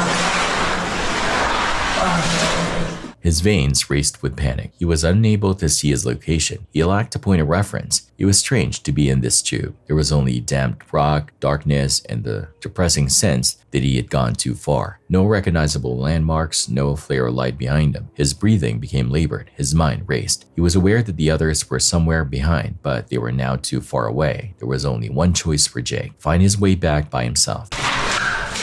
I'm screwed.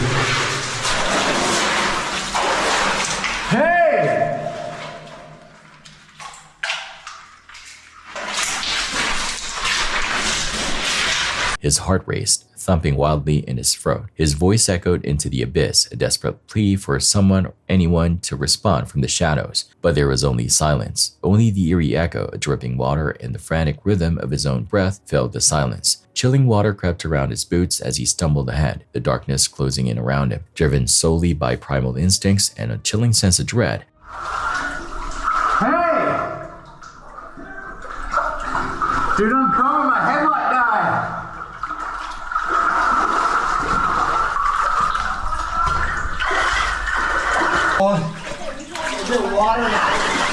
It's water the entire way. Yeah, like hands and knees crawling the entire time. Did you hear us yelling back to you? No. Dude, could you hear me yelling? No, dude. We were starting to freak out a little bit, man. We were like... That was crazy. Okay, this is a sketchy part too.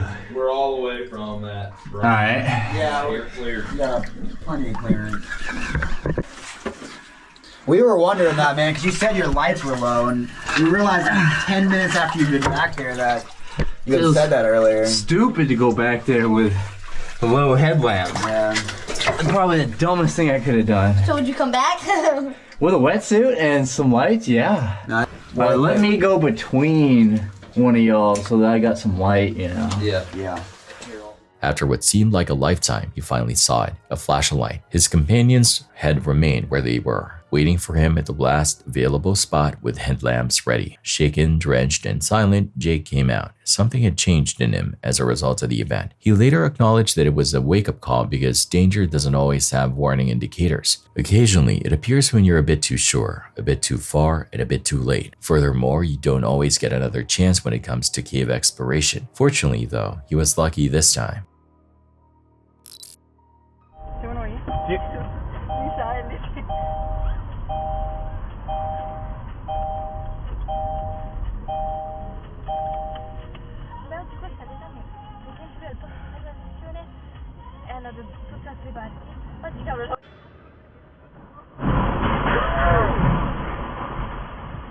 È vivo? Il rider? Porca puttana. Non arriveremo mai a dobbiamo scendere. No, facciamo una mini retro. Oh. Adesso non è che mi sfondiamo là. Ma come ha fatto, ragazzi? È deragliato? Sì. Porca miseria, mi sto... Perdiamo il treno. In Milan, Italy, a tram suddenly derailed, violently crashing into a building, leaving a scene of chaos and shock. The driver informed investigators that he experienced a medical emergency. However, authorities noted that the vehicle is equipped with a safety feature known as a dead man switch, which is intended to engage automatically if the driver loses consciousness. A chilling investigation into manslaughter has been launched by the police. As of this moment, the official count stands at 2 fatalities and 48 individuals injured, with some in critical condition.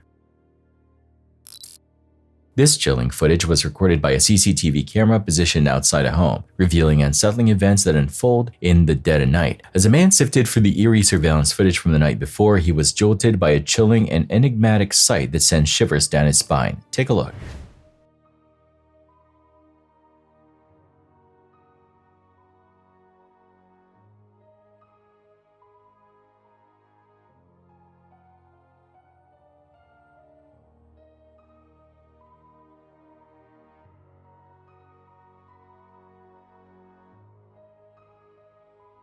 Suddenly, a ghostly silhouette resembling a person glided past the front of the house. Some might insist it was merely an average individual, dismissing the eerie sight as nothing more than a glitch in the camera's function. Yet, you can observe that all the vehicles and pedestrians moving past the house seem entirely ordinary and distinctly apparent. Aside from this solitary figure, it stands out as the only one that seems to shimmer with transparency. This assures us that the camera is functioning perfectly. What do you think this eerie figure might be? Let me know in the comments.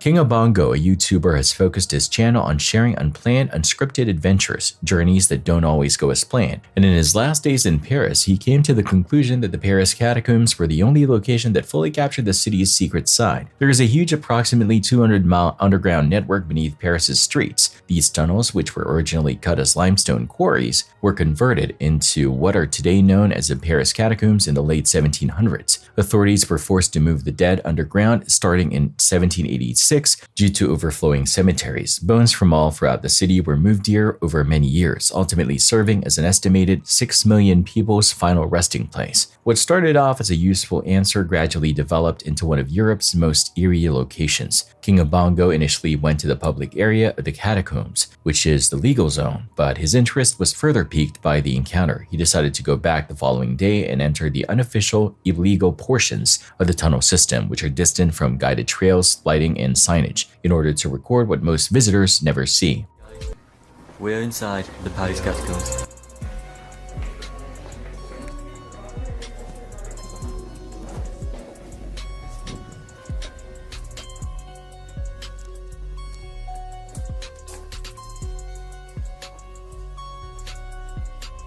Surely the bones can't be much further down now, guys.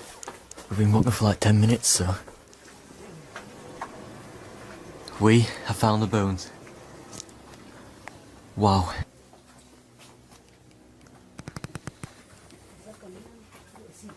It's pretty insane to think that each of these would have once been an individual person. There's so many more bones down here than I thought there would be, but I guess there are like 6 million people buried down here. The way the bones are laid out down here is amazing. Some parts just feel like a giant jigsaw puzzle. That skull is pretty creepy. Equipped with maps, food, drink, torches, and only rudimentary directions, he made his way down into the shadows. After having this tour, I've definitely decided now that I am going to be going through the illegal part of the catacombs. I think I'll be doing that tomorrow. It's way too late to do today, so I'll see you. We are here, guys. Let's go find the entrance. So on the way in, there's actually some old building here. This was the train station. Maybe that's an old post box or something, or a ticket machine. I'm not entirely sure. This place is so dead. It's just completely vandalised. All the good parts of the train station have been filled in, including the old door, so that's a shame. Anyway guys, let's continue and find the entrance to the catacombs. I think I need to go that way. So let's go there now.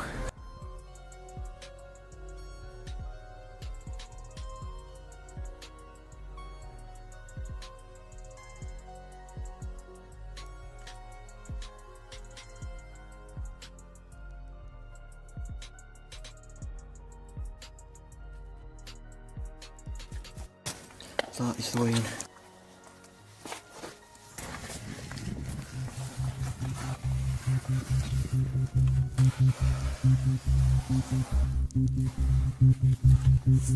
We are in the Paris catacombs. Once I got to the entrance, I got speaking to a group of people who were also heading in. They were going to embark on an overnight explore, but offered to take me part of the way in to the first room. Once we arrived, they gave me directions to head back, and this is where things went from good to bad.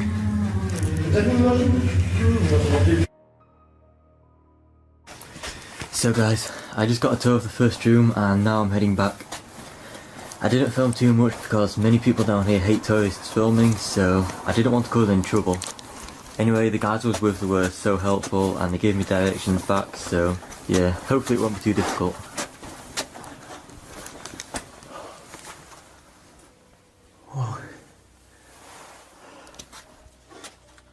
Initially, the exploration felt like everything was under control. He encountered other explorers, called cataphiles, who took him through the first few rooms for a brief time before moving on. At that point, everything started to go wrong as they led him back to the exit. The maps he had been given were no longer accurate. Recent failures and shuttered tunnels made whole portions worthless. He realized something was wrong after a few minutes of driving back alone, since the directions didn't make sense. It turned out I was wrong about it being easy, as just 10 minutes in, I realised I was slightly lost. So, I know the exit is down there somewhere, but I'm not entirely sure where. Although the group had given me instructions, there were quite a few errors in the translation which didn't make any sense. And the maps that I'd been given were invalid in certain sections due to recent collapses and blocked off tunnels.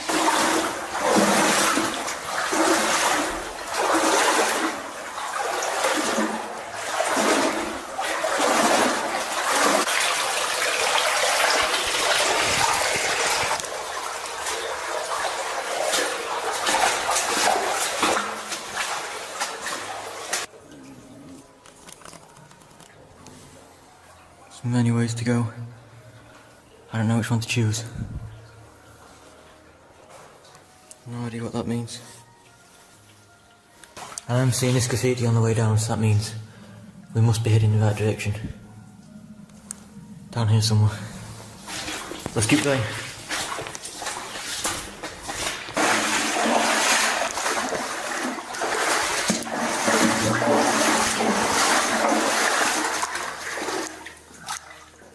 Wow. You can't actually go that way, that is insane. I'll be giving that a miss today though. There's little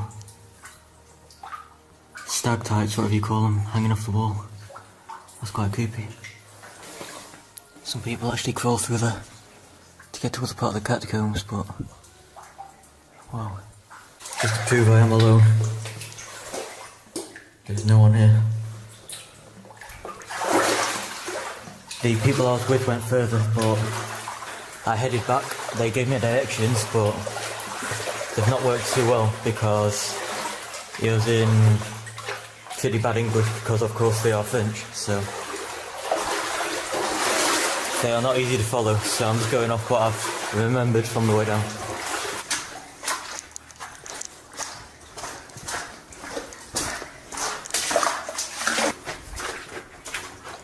There's a lot of graffiti in this part of the tunnel, so I'm guessing this is close to the exit.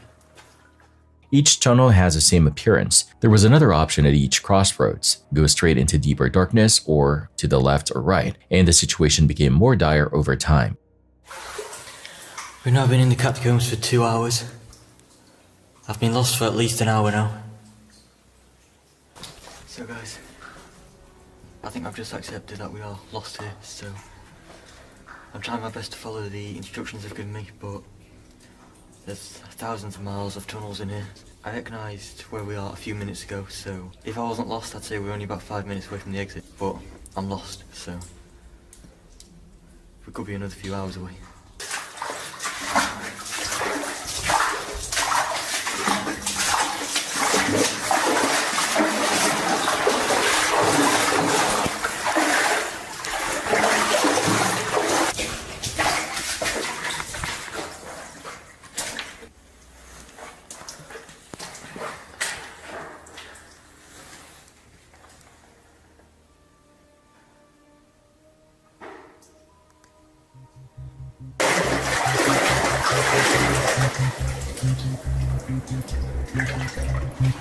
Although I knew I wasn't far from the exit, my mind was full of things that could go wrong. He spent hours wandering about, following steps that were unfamiliar to him. His torches started to go out. The tunnels appeared to go on forever. Only the sound of distant footsteps and pouring water shattered the stillness. Sometimes it was his own, sometimes it wasn't. Not only was he afraid of being lost, but he was also afraid of what would happen if panic struck if he came across the wrong individuals in an area without assistance.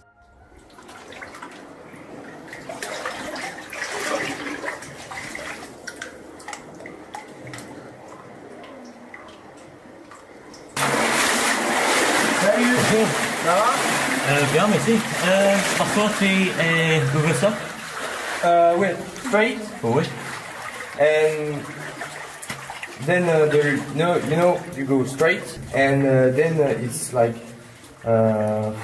right or left. You go. Yep. And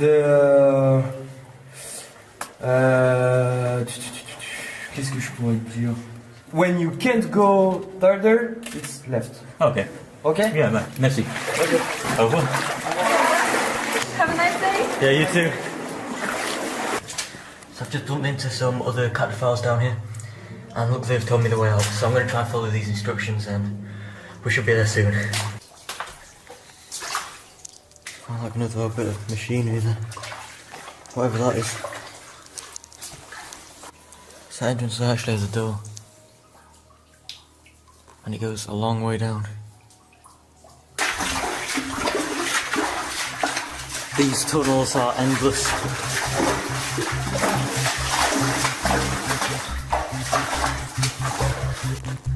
So I tried following that guy's instructions where he says walk and walk and walk until you can't go any further, but there's just no end, and I know as a fact that I didn't walk that far. So I'm going to go back and try and retrace my steps again, but it's not proving easy.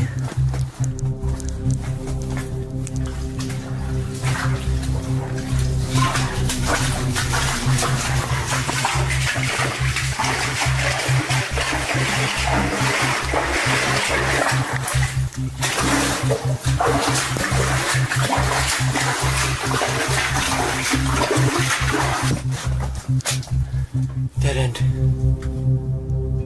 We're lost.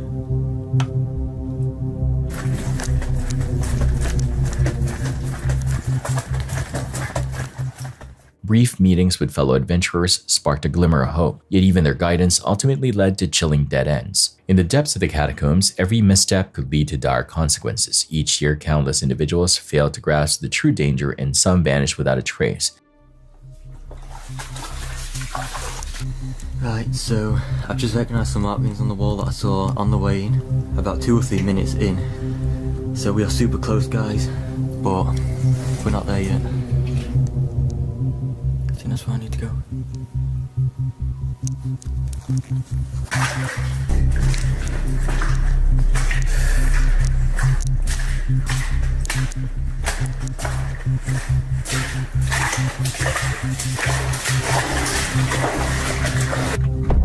Guys, I keep saying that's the exit. After all this searching.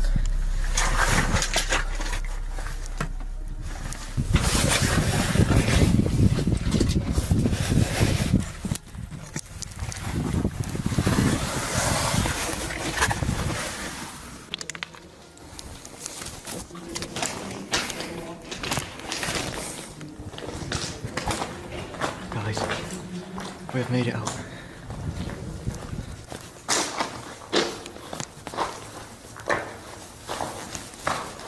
So guys, I'm out now and it feels amazing. I legit thought I was going to be like stuck in there overnight because it was pitch black. I didn't know where I was, I couldn't see much. And to top it off, the batteries in my torches were slowly beginning to die. It wasn't looking good for me, but I can genuinely say that was one of the craziest moments of my life. And it's not something I'll forget in a long time. The cat files that gave me the tour as well, they were so useful. Like, I wouldn't have gone that far without them. I didn't think I'd be in there that long. It's now 2:30. I got in there about 11, so that means I've left 3.5 hours. And I'd only planned to spend about half an hour in.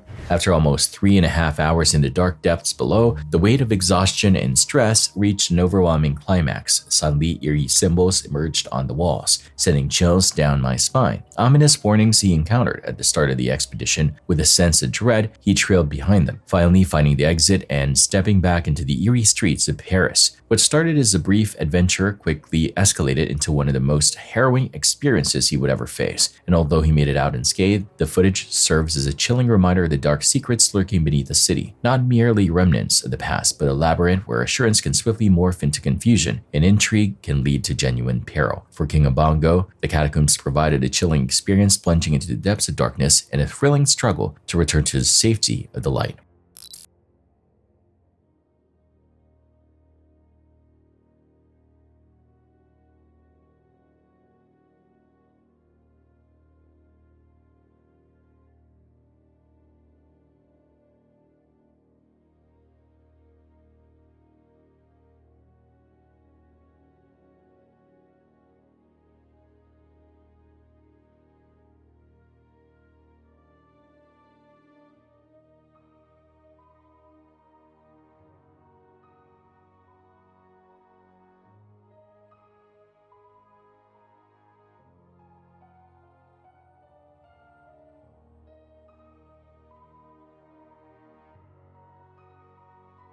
In Raipur, India, a man defiantly tossed a lighter into a motorcycle gas tank after receiving a warning against smoking. The consequences were nothing short of explosive. The flames erupted suddenly, a terrifying blaze that threatened to consume everything in its path. Yet amidst the chaos, a brave worker stepped in and extinguished the fire just in time. Fortunately, everyone came out unscathed.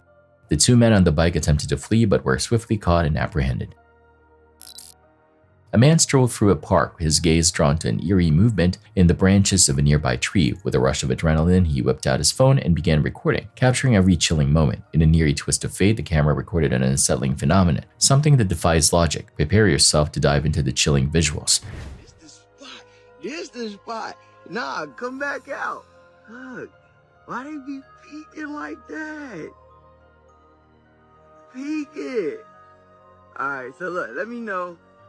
Nah, come back out.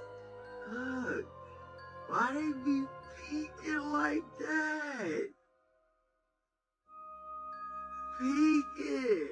A tiny figure lurks among the branches, and as you peer deeper, you'll realize this being bears an uncanny resemblance to a person. The footage spread like wildfire, sparking intense debate among viewers. Some believed it was genuine, while others were convinced it was just a fabrication. Nevertheless, a majority of the comments indicate that what was witnessed was truly the entity referred to as Dwindi. So, what are your thoughts on this? For many years, Parma High School, once among Ohio's biggest high schools, served as a representation of development, community, and public education. Thousands of students traveled through its hallways for decades, making memories that went well beyond lockers and classrooms. One of the last glimpses inside the structure before it was totally destroyed is captured in this video by YouTuber Hill. The first high school in the city was Parma High School, which opened its doors in 1921. The need for a bigger and more contemporary facility increased as Parma's music industry grew quickly in the middle of the century. When Parma Senior High School was built in 1953, it eventually enrolled about 2,000 students, and as the neighboring area grew, the number of pupils increased even further. Additions were constructed during the 1970s and 1980s, increasing the overall footprint to almost 300,000 square feet. But things changed over time. The district started to change due to declining enrollment and growing financial strain. In 1968, there were about 26,000 pupils. By 2021, that number had drastically decreased to a little over 9,000. District authorities decided to close and demolish Parma High School and a number of primary campuses in 2023 due to growing expenses, with an estimated $3.2 million in savings annually. The choice caused controversy. We'll have a work session this Saturday, and residents will be able to make some public comments at that meeting. Demolish the schools. It's pretty clear that the land's just going to be sitting vacant for years. And me, myself, I'm the ideal demographic that you want to reach out to, and I think this is a terrible idea. The district could receive funds from the Ohio Facilities Construction Commission to build a new school or restore the building, perhaps up to $250 million. But Parma's superintendent says it's still the best financial move for the district to proceed with the plan to take down the old high school within the next few months. Certainly we want to study this, but at the same time, all of our study to this point has led us to the conclusion of where we are now. Given the potential for state assistance through the Ohio Facilities Construction Commission, many locals think the facility could have been refurbished or used for other purposes. Officials insisted that demolition was the most economical choice in spite of widespread objections. Demolition had already started when Hill arrived on the scene.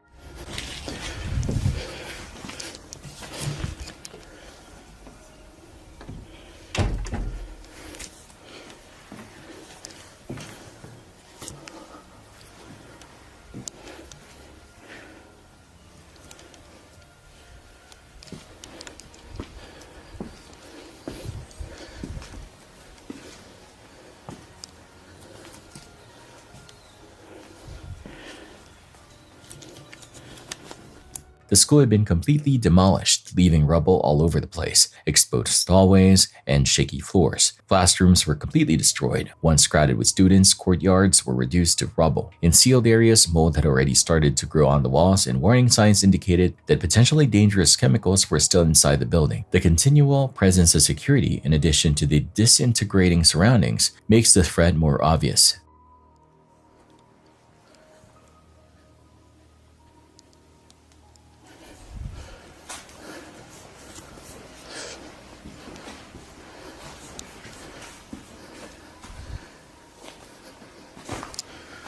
It's already mold grown in this room somehow. Doesn't smell like it though.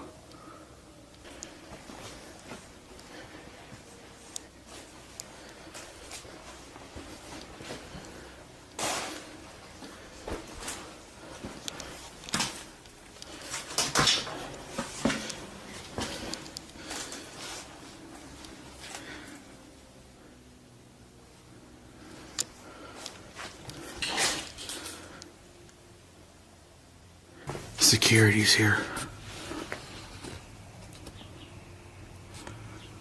Oh no.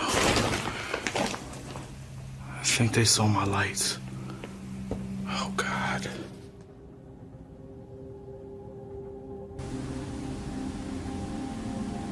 There's two of them.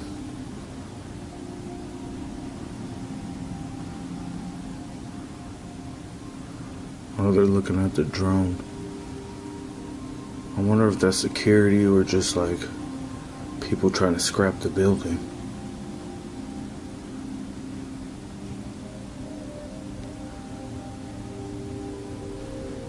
They got in the car as soon as they saw the drone. So it's probably not security.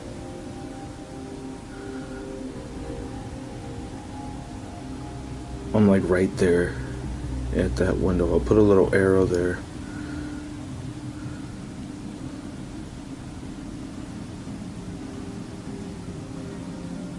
Oh wait, they're moving.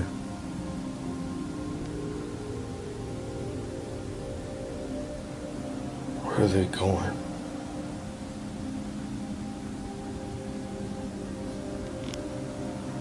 Oh, I think they're leaving. Yeah, I think they're leaving.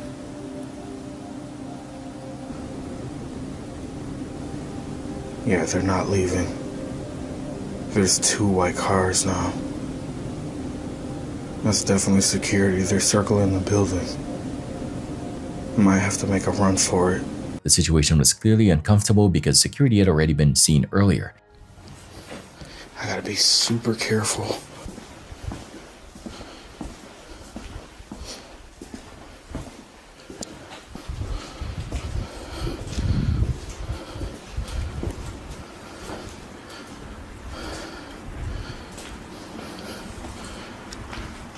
If all of this just collapsed on me, that would be it.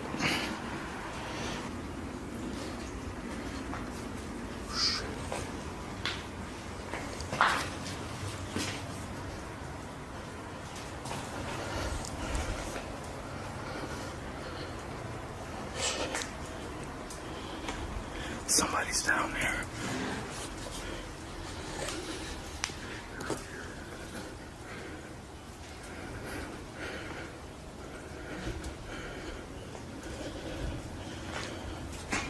Shit. I don't know if those are police or not.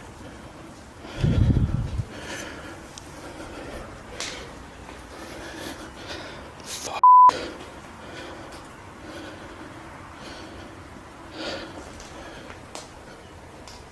Hello? Hi. Are you police? No. Oh, okay. I see you say that.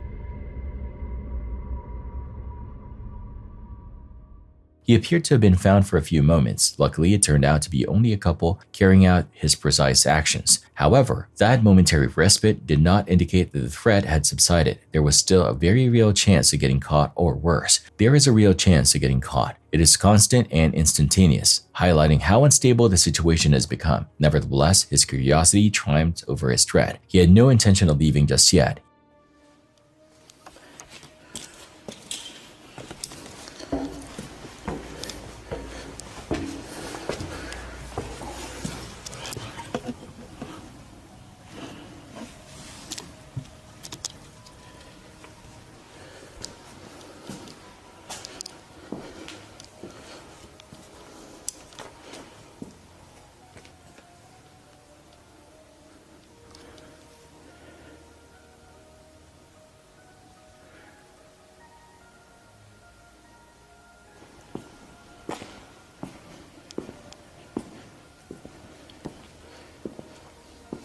Yeah.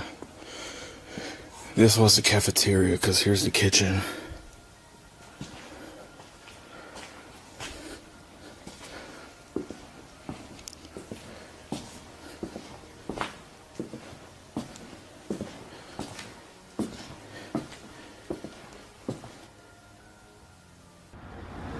So after like 40 minutes of trying to find a way to get in here, I don't think it's possible. I think you gotta walk through all that rubble down there. And I really don't want to risk that.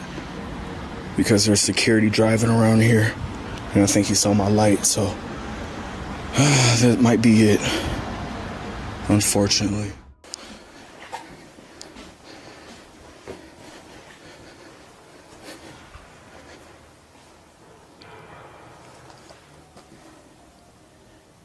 Someone's down there.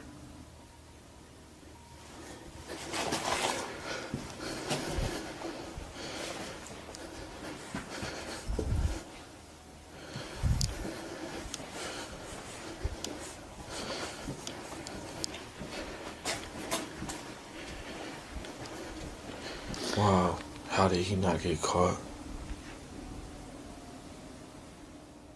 He encountered another adventurer in person once again. Even while that was much better than running into security or the police, every unforeseen encounter made him freeze, which increased the anxiety and irritated him. He concluded he had seen as much as he could safely after enough near misses. Finding a way out and sneaking off the property undetected was still the hardest part. I think this is the way out.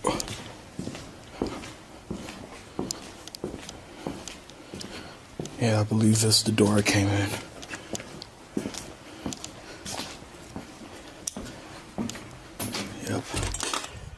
Without being discovered, he was able to slip back to safety. The video never lost sight of the reason he was there though. Despite the anxiety, this was an attempt to preserve a last record of a place that is actively vanishing, not to push the boundaries of spectacle. There is no longer half of it. The remainder is monitored, unstable, and on the verge of being turned to dust. The building would vanish entirely in a matter of days after this recording. This footage, a tense, unfinished, but honest last stroll around a location that influenced generations, is all that's left. Not a celebration of trespassing, but a reminder that history doesn't gradually evaporate once deconstruction gets underway. It frequently falls without anyone realizing it's gone.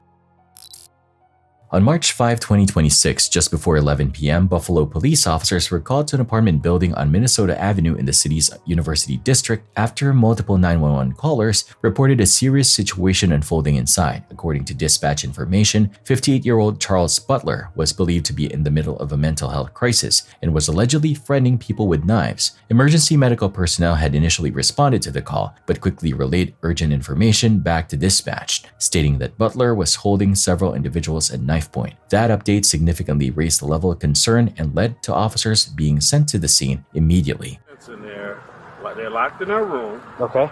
But he done lost his mind. Okay. He's either bipolar, schizophrenic. Okay. I unlocked the front door. He should be right here in the front room. Well, if it's unlocked, watch out. Let us go first. Okay, I'll open the front door. There's another door you can go in. Okay.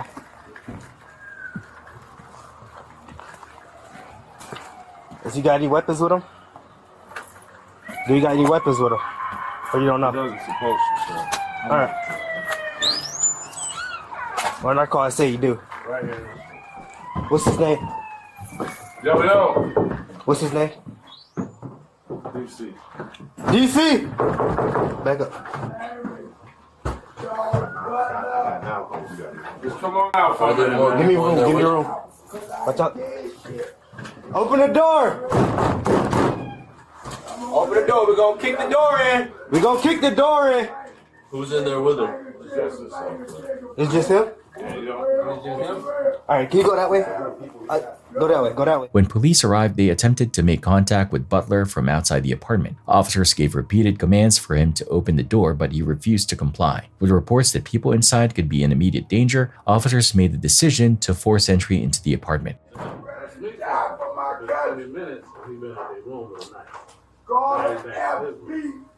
I've been standing here talking to him. So nobody has a knife? In that room. Call the FBI. My name is Charles Butler. Hey man, is that if we open the door? Call the FBI. Okay. What's his name? Charles Eugene Butler. Eugene Butler. Yo, what's his name? George Eugene. You got the key? Give us the key. George Eugene Butler. You got a key, you said? Call the FBI. My man, open the door so we can talk to you. Are you the FBI? Too many keys to go to figure out what. How do you know you have a knife? This is upstairs in their bedroom. They just called me and woke me up and said, "You got a knife." I will open the door for the FBI. Alright, we the FBI. FBI's here. Open the door. Slide it out inside your bag. I need Somebody say, I don't know, on the radio. What's that? This. Slide your bag underneath the jaw. I ain't got a bag. I know you ain't got a bag. You ain't the FBI. You are a drug dealing cartel. Of terrorists. I know you ain't got no bag. Listen. Yeah, right. Playtime over. Let's go. Stop. Drop it. Drop it. Drop the knife. Drop the knife. Shots fired. Shots fired. Go, stay down. Stay down. Get the knife. Hey, there's one right here.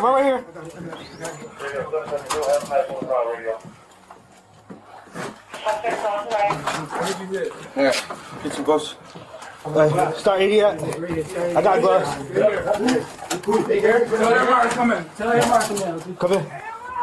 Frank, you good? Get him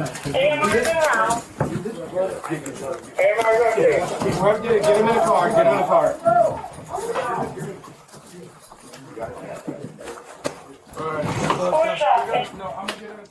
Once the area was safe, both officers and paramedics began providing emergency medical care. They worked to stabilize Butler at the scene before he was transported to Erie County Medical Center. Despite those efforts, Butler later died from his injuries at the hospital. Authorities later stated that Butler had recently moved to Western New York and had a prior history of violent offenses in other states. Investigators are working to understand the full context of the incident, including what led up to the emergency call and the events inside the apartment before police arrived. As a standard procedure in officer-involved shootings, the officers involved were placed on administrative leave while the case is reviewed. The investigation is being handled both internally by Buffalo Police Department and externally by the New York State Attorney General's office, which is required to review such incidents under state law. What began as a call for help involving a mental health crisis quickly escalated into a deadly confrontation, highlighting the challenges officers and first responders face when dealing with unpredictable and rapidly evolving situations.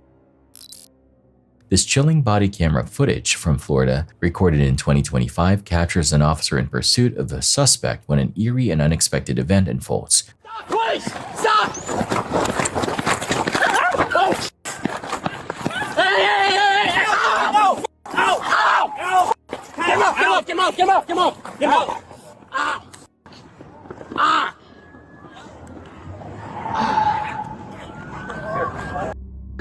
The police canine that was summoned surprisingly turned its attention towards the officer rather than the suspect, with some viewers suggesting that the officer's sudden movement in front triggered the unexpected chase. That must have been incredibly painful.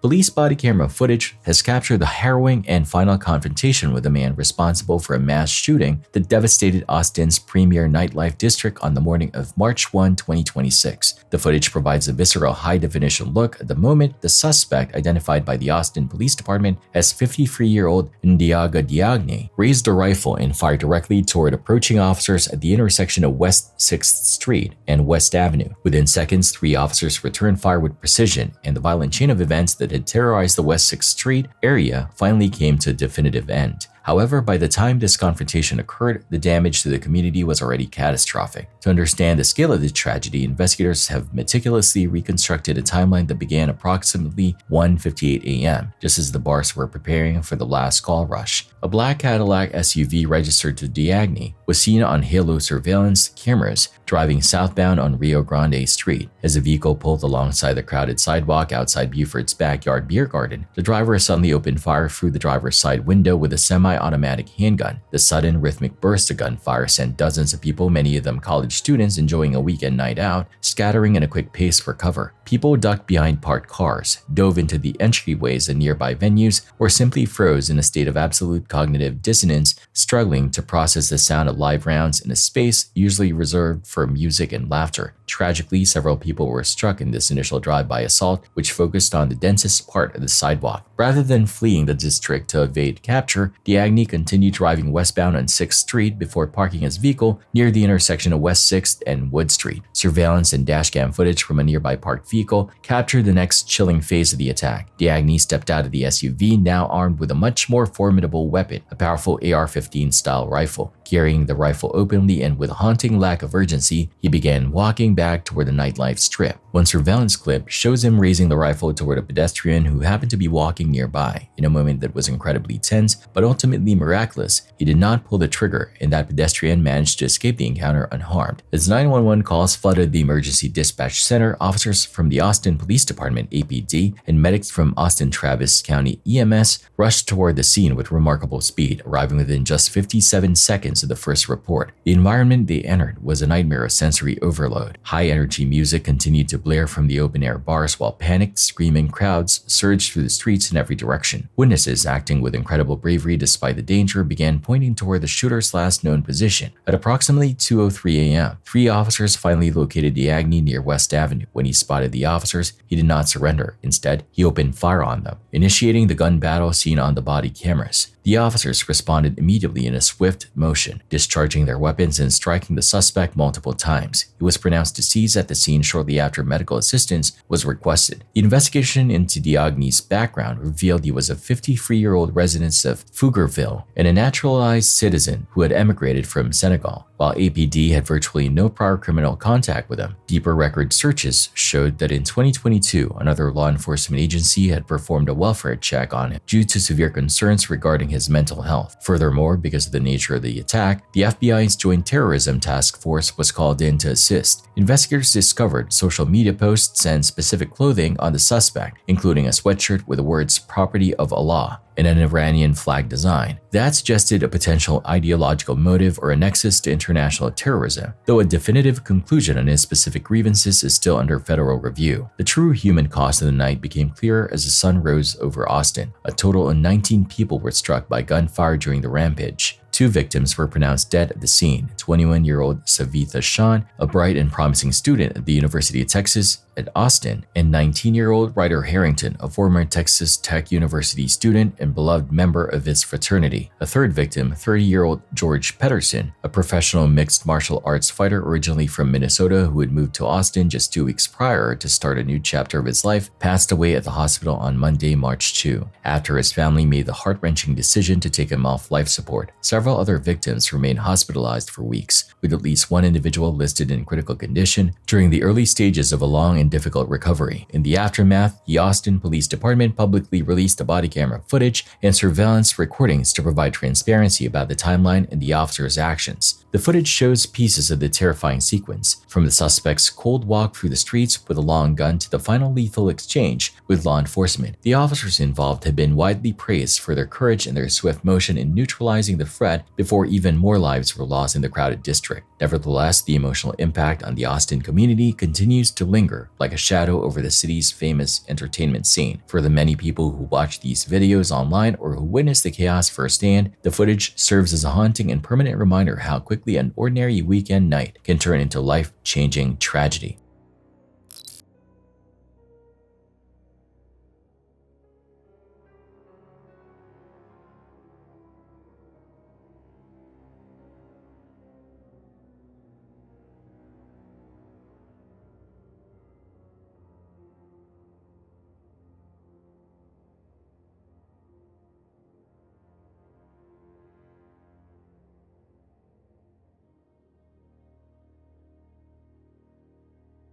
A terrifying gas explosion obliterated a cafe in Shouchensk, Kazakhstan, unleashing a raging inferno that left 28 individuals injured. 13 individuals are still in the hospital battling severe burns. At this moment, the count stands at 7 lives lost, with the majority being staff members. In a tense and gripping scene, firefighters bravely extracted 7 gas and oxygen cylinders, working swiftly to avert any potential explosions that could escalate the danger. A chilling turn of events has led authorities to launch a criminal investigation into the incident. Check out this chilling occurrence from Guangzhou, China.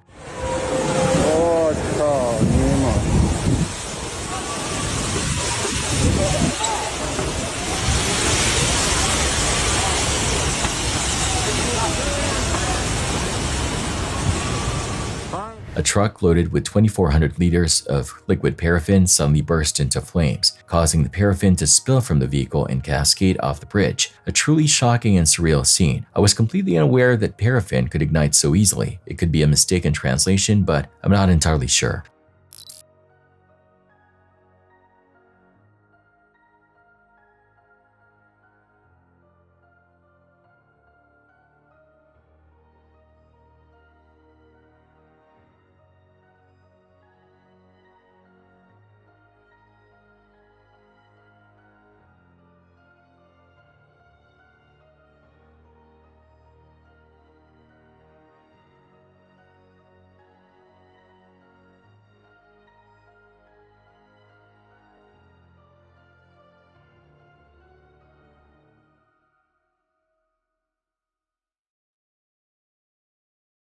On a chilling day in Omaha, Nebraska, February 24, 2026, the atmosphere was thick with suspense. The sudden and terrifying failure of a roadway left two drivers in urgent peril, demanding a swift and dramatic rescue effort. Both were yanked from their vehicles by onlookers and emerged unscathed. Authorities sealed off the area, revealing that the roadway collapse was triggered by a break in an underground water main.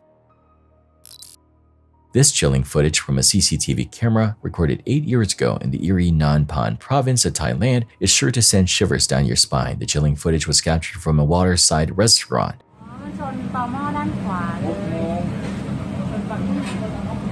ด้านซ้ายอ่ะ มันไปทางนู้น ไหน ตรงกลางมันโดนแล้ว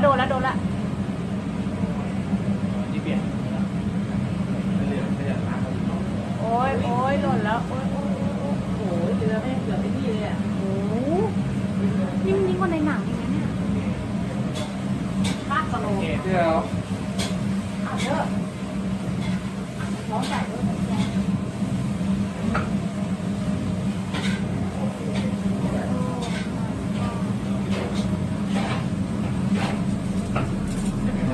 Everything appears to be just fine. Imagine an 80-meter or 262 feet long barge trying to pass under a bridge only to collide with it, leading to a catastrophic collapse of the entire structure. The sheer shock of the moment is enough to send chills down your spine. It's wild how it seemed like the barge just halted out of nowhere, but that's not the case. The operator reported a chilling moment when the engine suddenly cut off, leaving the rudder eerily unresponsive. Suddenly, the barge crashed violently into the pillar. There were no injuries or fatalities reported. In 1907, at the height of the state's gold rush, the Goldfield Hotel originally opened. It was regarded as one of the most opulent hotels in the area at the time, serving affluent tourists, business people, and notable individuals passing through the quickly expanding mining town. However, the structure soon developed a darker reputation beneath its exquisite exterior. The hotel was linked to a number of violent occurrences, inexplicable deaths, and suspected suicides over the years. Tales that as time went on only became more unsettling. The Goldfield Hotel closed permanently in 1945 and was abandoned when the surrounding community began to deteriorate. As a result, the legends attached to its walls started to take on a life of their own. A video that was taken years after the Goldfield Hotel's closure would later make it notorious throughout the world. The Ghost Adventures team captured what looked to be a brick violently launching across a room during an initial examination, reportedly for no apparent reason. The video went viral on the internet and became one of the most talked about paranormal videos at the time. Okay, we hear you. We hear you, and we don't think that you're a very nice spirit because you're making noises, you're throwing but we have no fear of you. Okay? We have absolutely no fear of you. Do you want me to go? Is that you? Making all that noise? This is the room. What room? What I'm talking about. Is that you making all the noise? Holy oh my god! Holy stop! Stop!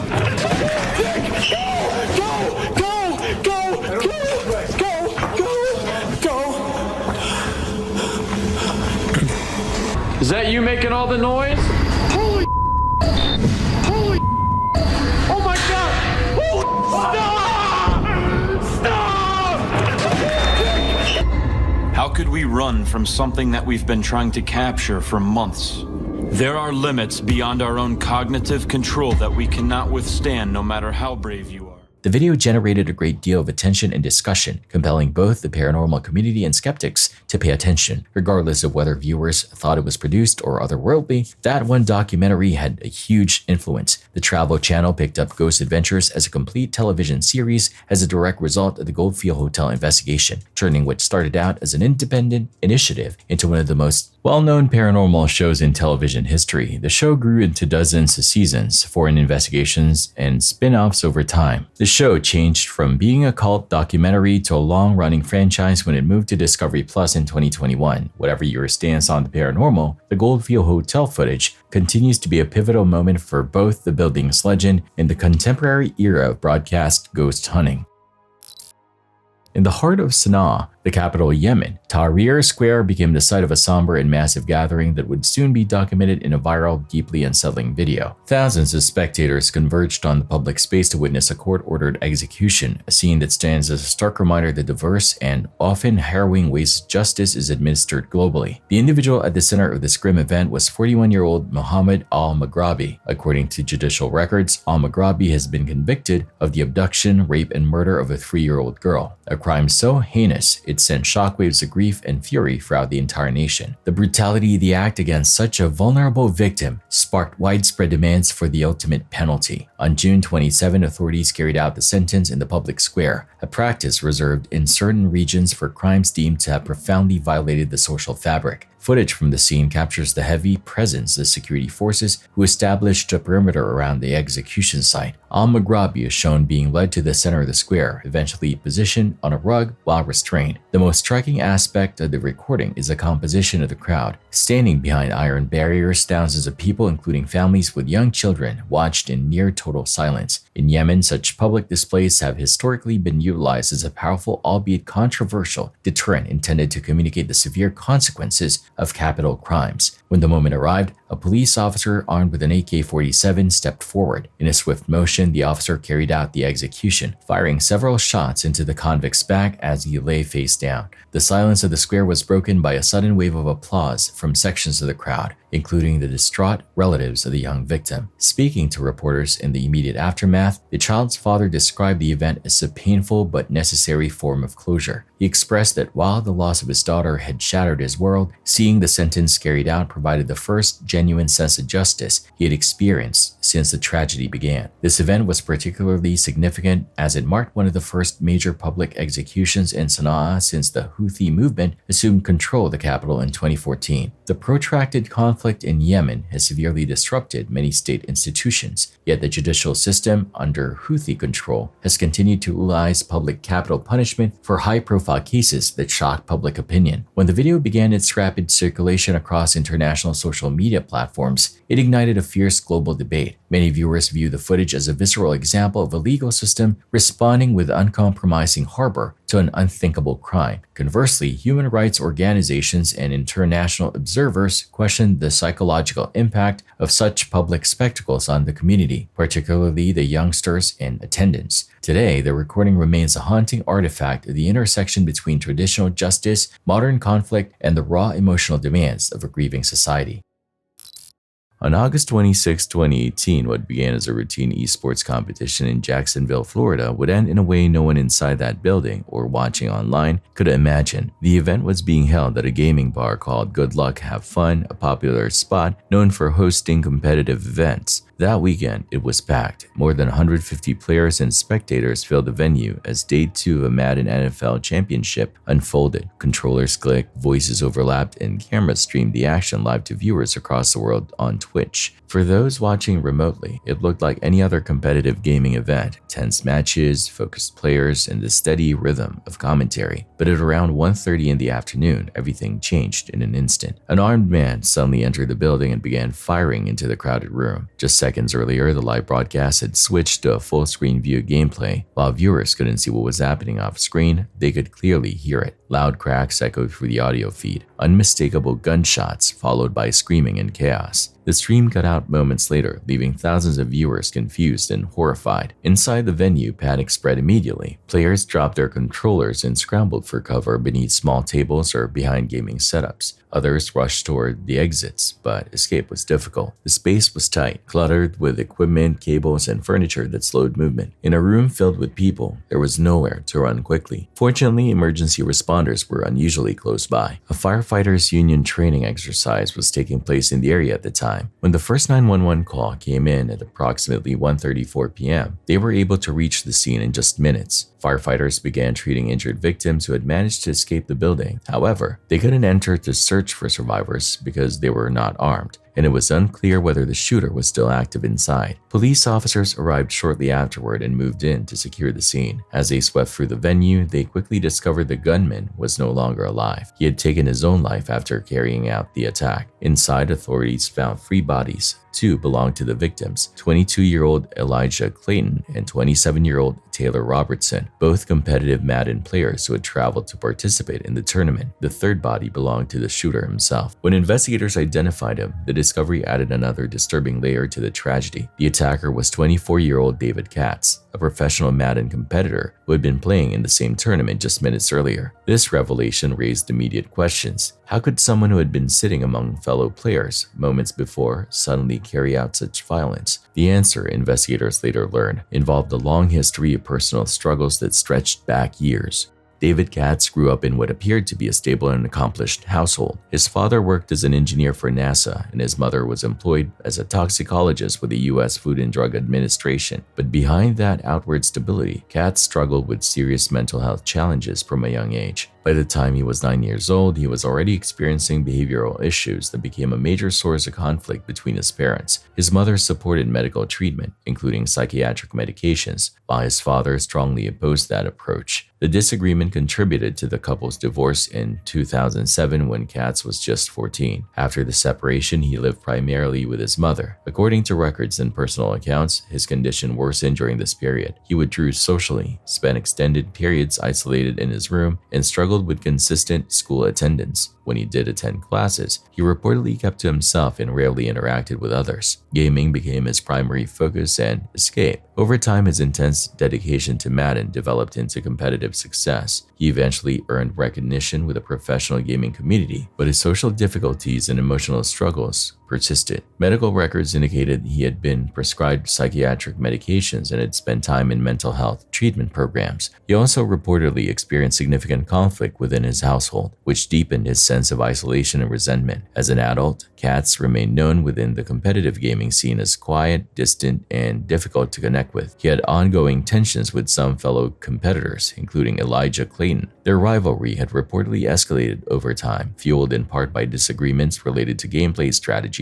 and competition outcomes. On the day of the tournament, Katz lost the match to Clayton. Witnesses later stated he appeared visibly upset and left the venue abruptly. A short time later, he returned armed. Authorities later confirmed he had traveled to the event with firearms in his possession. Whether the attack had been planned in advance or was a spontaneous reaction remains unclear. However, investigators concluded that Clayton was likely his primary target. During the live stream audio, witnesses reported hearing a laser sight being activated moments before shots were fired, an indication of deliberate targeting. In total, Katz injured 10 additional people during the attack. Fortunately, all surviving victims recovered without life-threatening injuries. The tragedy left lasting shock throughout both the local community and the esports world. It highlighted how quickly a setting built around competition, entertainment, and shared passion could be shattered by violence. For those who were present, and even for those who heard the event unfold through a live broadcast, the memory remains deeply unsettling. It serves as a stark reminder that beneath the surface of ordinary environments, unseen struggles can sometimes escalate into devastating outcomes with little warning. What began as an ordinary Saturday afternoon along the shoreline of Huntington Beach, California, quickly turned into a moment no one present would forget. On March 8, 2014, beachgoers and passersby were enjoying calm weather when a familiar sight appeared overhead, a news helicopter preparing to land. The aircraft, known as Sky 5, had just finished covering a local assignment and was descending toward a parking area situated between Pacific Coast Highway and the sand. It was a location the crew had used before, an open stretch surrounded by trees, parked vehicles, and a pedestrian bridge leading toward the beach. At first glance, nothing about the approach seemed unusual, but as the helicopter moved lower, something changed. Witnesses began noticing subtle instability in the aircraft's motion. Instead of maintaining a steady, controlled descent, the helicopter's nose slowly began drifting to the right. Initially, the movement appeared minor, almost like a small correction. Within moments, however, that slowed turn evolved into a clear loss of control. The aircraft started rotating more rapidly, hovering just above the ground while spinning in a way helicopters are never designed to do. Footage captured by people nearby shows the situation escalating quickly.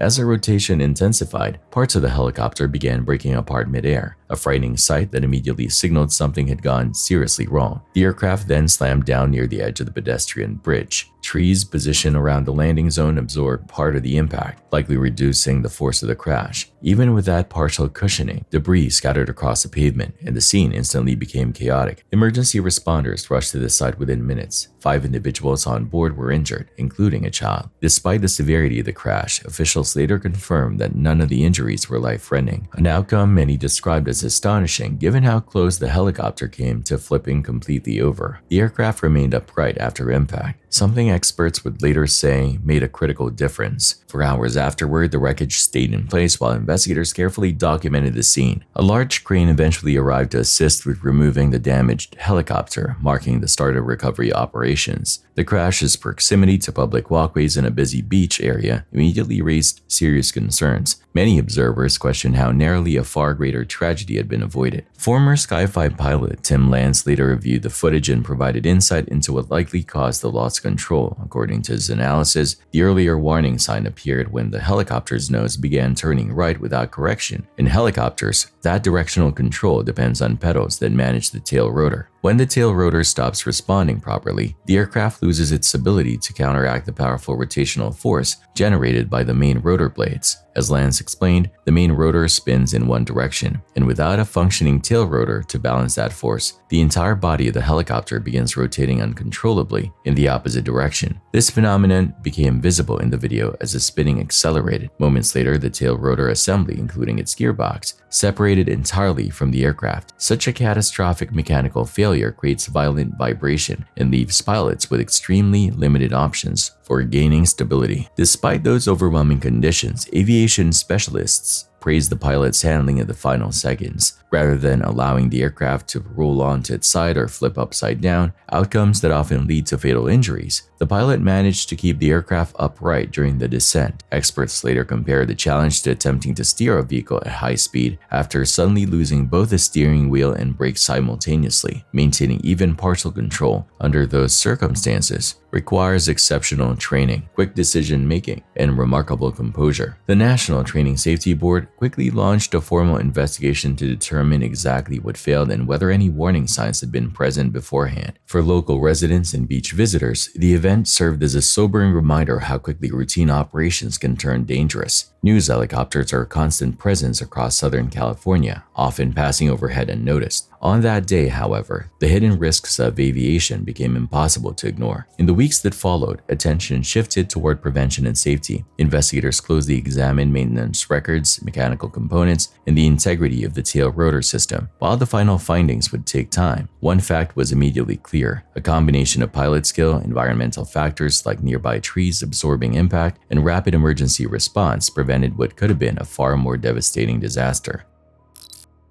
Katmai National Park in Alaska is one of the most closely monitored wilderness areas in the world, not because of people, but because of bears. Dozens of remote cameras are carefully positioned across the park to track the movements of its massive brown bear population. These feeds stream live online, drawing viewers who tune in to watch bears fish for salmon, compete for territory, and prepare for the long months of hibernation. Most of the time, the footage is peaceful. Quiet rivers, drifting fog, and the slow, deliberate movements of wildlife dominate the screens. But in early September of 2023, one of those cameras captured something no one expected. Not an animal, but a human life hanging in the balance. On September 5th, a camera perched high on Dumpling Mountain picked up a faint figure emerging from dense, swirling fog. As it drew closer, it became clear it was a man, alone, soaked and visibly struggling to stay upright. He had likely been hiking earlier in the day before weather conditions rapidly deteriorated. High winds, heavy rain, and near-freezing temperatures had turned the mountains into a dangerous trap. With no clear path and almost zero visibility, he appeared disoriented and exhausted. Each step he took looked deliberate and heavy, as if every moment required enormous effort. When he finally reached the camera, he leaned toward its microphone and tried to speak. The wind roared so loudly that his words were almost entirely lost, but viewers caught one crucial detail. He was asking for help.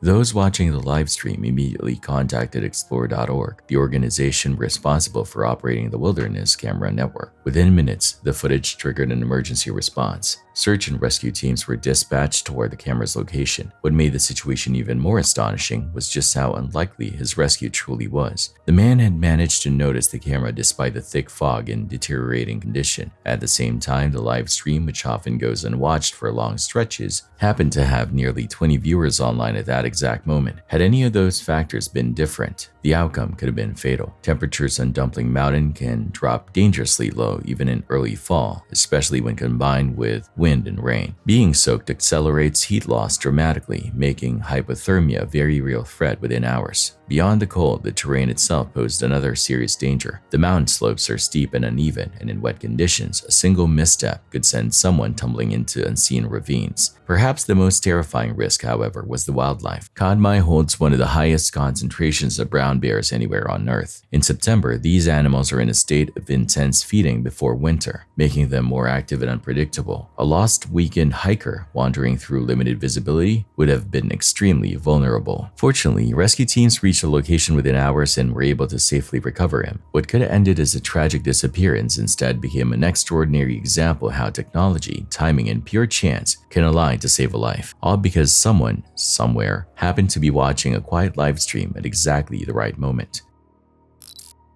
The footage you're watching was captured in Union City, California on October 25, 2025. An 8-year-old girl is standing outside her home just steps away from her pregnant mother. It looks like an ordinary afternoon in a quiet neighborhood until everything changes in seconds.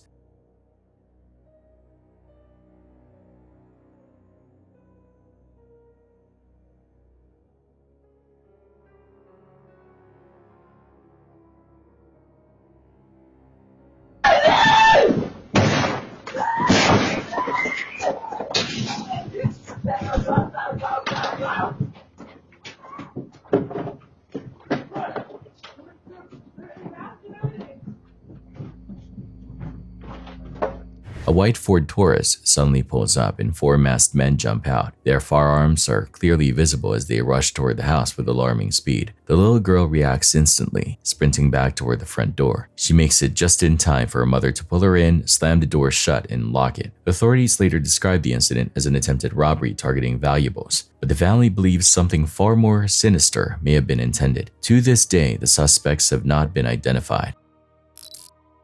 On the night of September 6, 2019, security cameras in Anchorage, Alaska, quietly recorded what looked like an entirely ordinary moment. A 48-year-old man named Brian Smith pulled into a convenience store parking lot with a woman later identified as 52-year-old Valerie Kassler. To anyone casually watching the footage, nothing seemed unusual. They appeared like any other pair of adults, stopping to pick up drinks late in the evening. Their movements were relaxed. There was no sign of tension, urgency, or conflict. It looked like a routine stop, the kind of everyday scene that happens thousands of times without consequence. But beneath that calm appearance was a reality far darker than anyone could imagine. Unknown to Valerie, the man sitting beside her was hiding a secret that would soon shock the entire state. Just one day earlier, another woman had lost her life, and her remains were concealed inside the back of Brian's truck as he continued moving through public spaces like nothing had happened. When Brian stepped out of the vehicle to go inside the store, Valerie stayed behind in the passenger seat. While waiting, she reached down to grab her phone, but accidentally picked up his instead. That small, simple mistake would soon expose a nightmare he believed was safely hidden. Earlier that same night, Brian had been alone at home, drinking heavily and feeling restless. Eventually, he left and began driving aimlessly through Anchorage. Behind a grocery store along Gamble Street, he noticed Valerie, who was unhoused and living in a tent nearby. It was raining steadily that evening, and when he offered her a ride, she accepted. For several hours, they drove around the city, talking casually. They even stopped near the airport to watch airplanes lift into the dark sky. From the outside, the interaction appeared calm, almost peaceful, like a quiet moment between strangers. At around 2 a.m., Brian stopped at a gas station to use an ATM, leaving Valerie alone inside the truck. During that brief moment, she dropped her own phone and unknowingly picked up his device instead. When he later drove her back to her tent, neither of them realized the mix-up had occurred. It wasn't until Valerie returned to her shelter that she noticed the phone she was holding did not belong to her. Hoping to identify its owner so she could return it, she began scrolling through its contents. What she found immediately filled her with fear. Inside the phone was a folder labeled with a name referencing an Anchorage hotel. Curiosity quickly turned into horror when she opened it. The files contained videos showing scenes of extreme violence. A man's voice could be heard clearly in the recordings, a voice she recognized instantly as Brian's. In that moment, the reality hit her with overwhelming force. The person she had just spent hours talking with was capable of acts beyond comprehension. Terrified that Brian would realize his phone was missing and come looking for it, and for her, Valerie hid in the woods for several days. She was convinced he might track her down to silence her.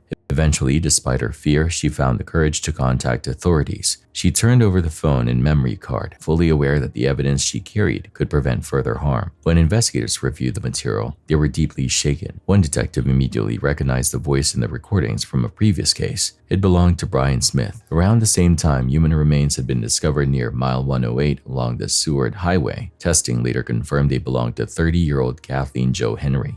Digital location data from the phone placed Brian's device at the exact location where the recordings were made. By then, Brian had already left Alaska and was traveling with his wife in Washington, D.C. Investigators waited for his return. When his plane landed back in Anchorage, officers moved quickly and took him into custody. During questioning, Brian initially appeared calm and cooperative. He believed investigators wanted to speak with him about a previous incident involving his truck being broken into. He even mentioned a missing camera. Unaware detectives already possessed the memory card. As investigators began presenting evidence step by step, his explanations started to unravel. He admitted to renting a hotel room and meeting a woman, but insisted he did not know her identity. Even when shown details linking him directly to Kathleen Henry, he claimed he could not recognize her. Detectives explained that multiple recordings connected him through voice analysis, GPS tracking, and visual confirmation. As questions continued, Brian grew visibly uncomfortable. He suggested someone else might have planted the evidence. Later, he claimed he could not remember key events. When confronted with images showing the disposal of remains, he offered a vague explanation about discovering something in his truck and panicking. Investigators quickly pointed out that photographs on the same memory card showed him actively participating in those actions. Eventually, Brian admitted he had cleaned his truck extensively, removed interior carpeting, and used strong chemical cleaners in an attempt to eliminate evidence. That statement confirmed what investigators already believed. He had tried to erase every trace. Just when the interview seemed to be ending, Brian asked if there was time to discuss something else. He then made another shocking admission, referencing a separate incident years earlier involving another woman. That revelation exposed a disturbing pattern hidden beneath his outwardly normal life. For years, Brian Smith had appeared to be an ordinary individual, someone with a job, a family, and a routine existence. But because of a single accidental phone swap and the courage of one woman willing to come forward, his crimes were brought into the open. What might have remained concealed indefinitely was uncovered, stopping a cycle of violence that could have continued unseen and preventing future harm from ever happening again. This investigation would become one that Omar, along with Colton and Casey, would never forget. It wasn't just another abandoned location or rumored haunting. From the moment they arrived, there was an overwhelming sense that something was deeply wrong, something that didn't want them there. For this exploration, Omar teamed up with the creators from Mindseed TV to investigate a location infamous among paranormal researchers, a remote structure often called the Conjuring Cabin. All three of them were seasoned explorers. They had spent years documenting alleged supernatural activity and prided themselves on staying calm and skeptical, even in intense situations. But this place would test that confidence in ways none of them expected. The land itself carried a disturbing history. Back in 1839, a wealthy banker named Richard Myers built what he believed would be his dream home on that very property in rural Georgia. However, construction revealed something unsettling: human remains buried beneath the soil. In an attempt to quiet whatever presence lingered there, those remains were relocated and reburied elsewhere. It didn't help. Almost immediately after moving in, Myers and his family began experiencing strange disturbances. Objects moved on their own. Unexplained sounds echoed through the house at night. Efforts to bless the property seemed to make things worse, not better. The situation escalated until tragedy struck. According to local accounts, Myers was killed during a violent lightning storm that destroyed the home. Later, another family rebuilt on the same land, only to experience similar events before abandoning the property entirely. Over time, the structure gained its dark reputation. As Omar, Colton, and Casey approached the cabin, the first sign that something wasn't right happened before they even stepped inside. Or from the stories? A loud, sudden crash echoed from within the building, a sound that none of them could explain. It felt less like a coincidence and more like a warning. Once inside, the atmosphere shifted instantly. Each of them described a crushing sensation, as though an invisible weight pressed down on their chests. Even breathing felt harder. It was a physical reaction that none of them could ignore. The tension escalated when they entered one of the interior rooms. It's pretty dark.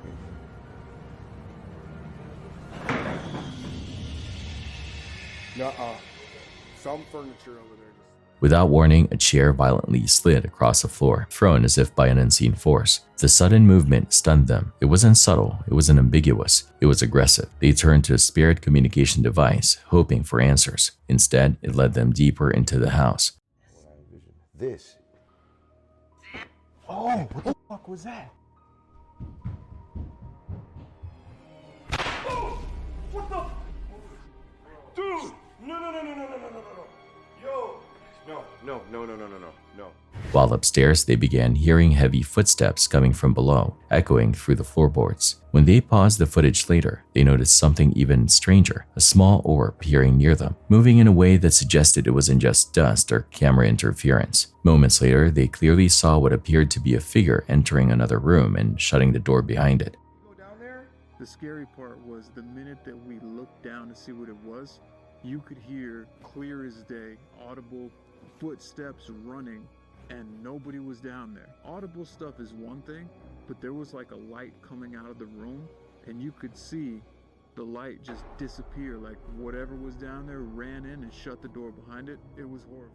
Rushing downstairs, they searched the entire area but found no one. What they did find was more unsettling. A line of protective salt they had placed earlier, untouched until that moment, now had a distinct scratch running through it, as if something had deliberately disturbed it. As they continued exploring separately, Omar attempted direct communication. His responses suggested an intelligent presence, one that seemed aware of them. What has been bothering this family in this house? Why is this land so cursed? Did you just say my mom's name? You better leave my mom alone. No, yeah, exactly. There's no ghosts. There are ghosts in this house, from what I hear. What? Good night.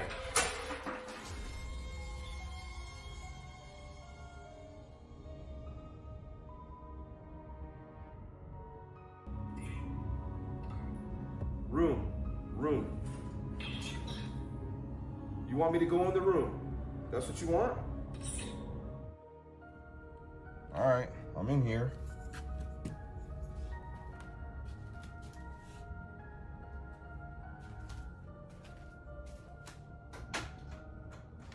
Okay.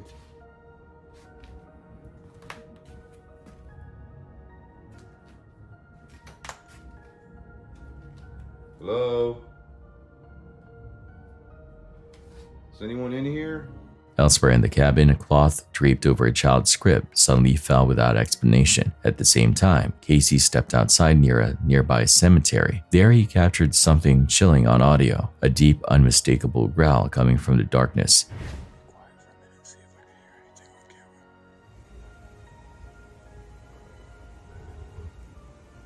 Okay, no.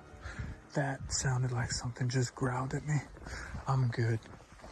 That was like close, and it sounded like a fucking growl. Shaken, he quickly returned inside, only to face something even more disturbing.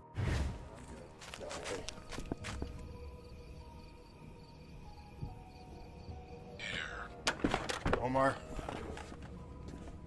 Yeah, man, not by myself. Jenga over there in the corner, completely just like it just got destroyed. Something happened with him here in the barn. He's talking. I mean, it's like we're all talking at once. Casey comes rushing in and he's got something to say. As I was explaining to them what I had witnessed at the cemetery, I look up and I saw this figure. It was like a head looking out of the room on the top. While looking toward Omar and Colton, he noticed a face, partially visible, peering from behind a doorway, watching them silently. That moment broke whatever composure they had left. It looked like it was looking around that doorway right there. Yeah. Come out. Come out right now.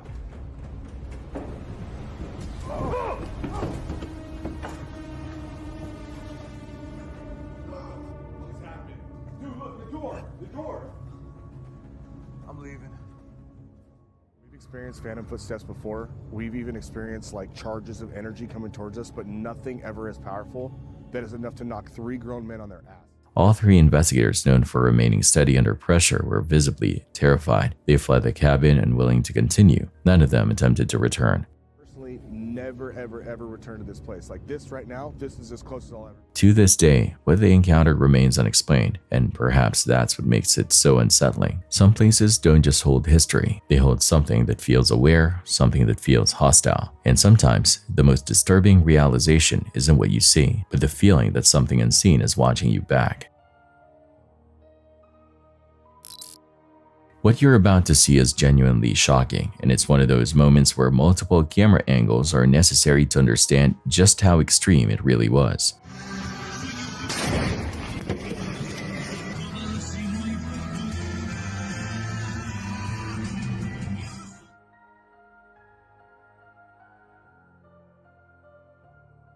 The incident took place outside the Guaco Regional Prison in Ecuador, a country that has recently been dealing with intense unrest tied to powerful criminal groups. According to reports and local viewers, military forces have since been deployed throughout the streets to restore order. In this case, investigators believe the vehicle involved was intentionally rigged. It had allegedly been modified in a way designed to trigger a violent explosion, suggesting this was not an accident, but a deliberate and highly dangerous act.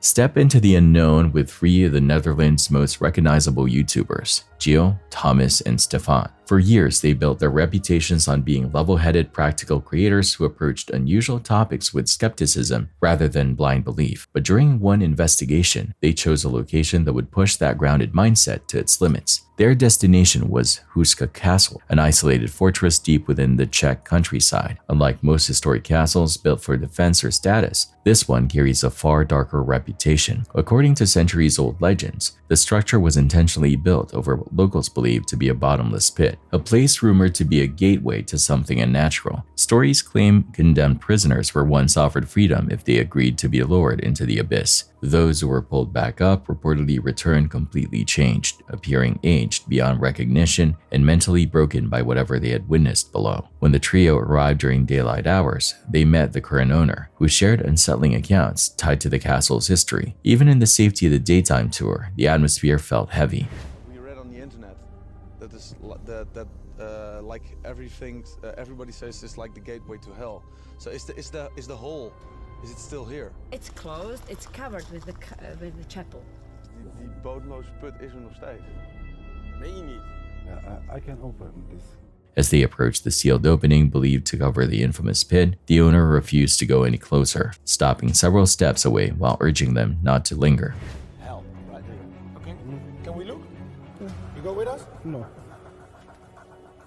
Hij wil gewoon niet naar binnen. You scared? You scared? No. Yeah, you go with us? Oh, hij gaat er toch mee. Oké. What the fuck, ouwe. Hij gaat niet naar binnen, hoor. Hij gaat er niet naartoe. Dit is dus de weg naar de hel, hè? Dus het is wel heel vreemd dat hij niet naar beneden wil, naar deze plek. Weet je hoeveel mensen daar vermoord zijn in die put? Inside the castle, they discovered rooms that felt strangely oppressive, spaces where the air seemed unnaturally still.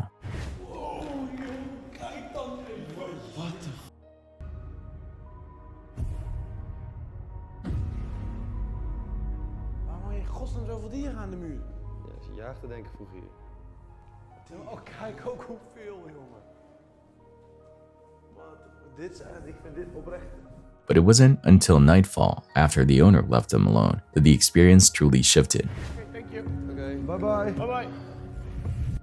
Is hij weg? Nee, ik wilde even zeker weten dat we niet opgesloten worden. Ik vind dat gewoon heel eng, man. Nee. Die deur gaat gewoon open. Je hebt toch net dicht gedaan? Jongens. Almost immediately, small disturbances began to occur. A door that had been firmly shut slowly creaked open on its own. At first, they attempted to rationalize it, blaming airflow or structural movement. That explanation didn't last long. A sudden loud bang echoed from the direction of the chapel, sharp enough to make them freeze. Jongens, we moeten niet hierin doorstaan. Nee, laten we hier weggaan dan. Kom. As they cautiously moved through the corridors, another door began shifting on its hinges without anyone touching it. Holy shit. Wat? Holy shit. Wat is er nou, pik? Wow, die deur die beweegt, man. Wat? Die deur die beweegt. Shit, helemaal niet. Kijk, die deur die beweegt. Welke deur? Die beweegt, jongen. Dat is oprecht wel vreemd, want die deur is gewoon open. What the fuck? Ja, maar echt. Die schrik me echt de pleuris.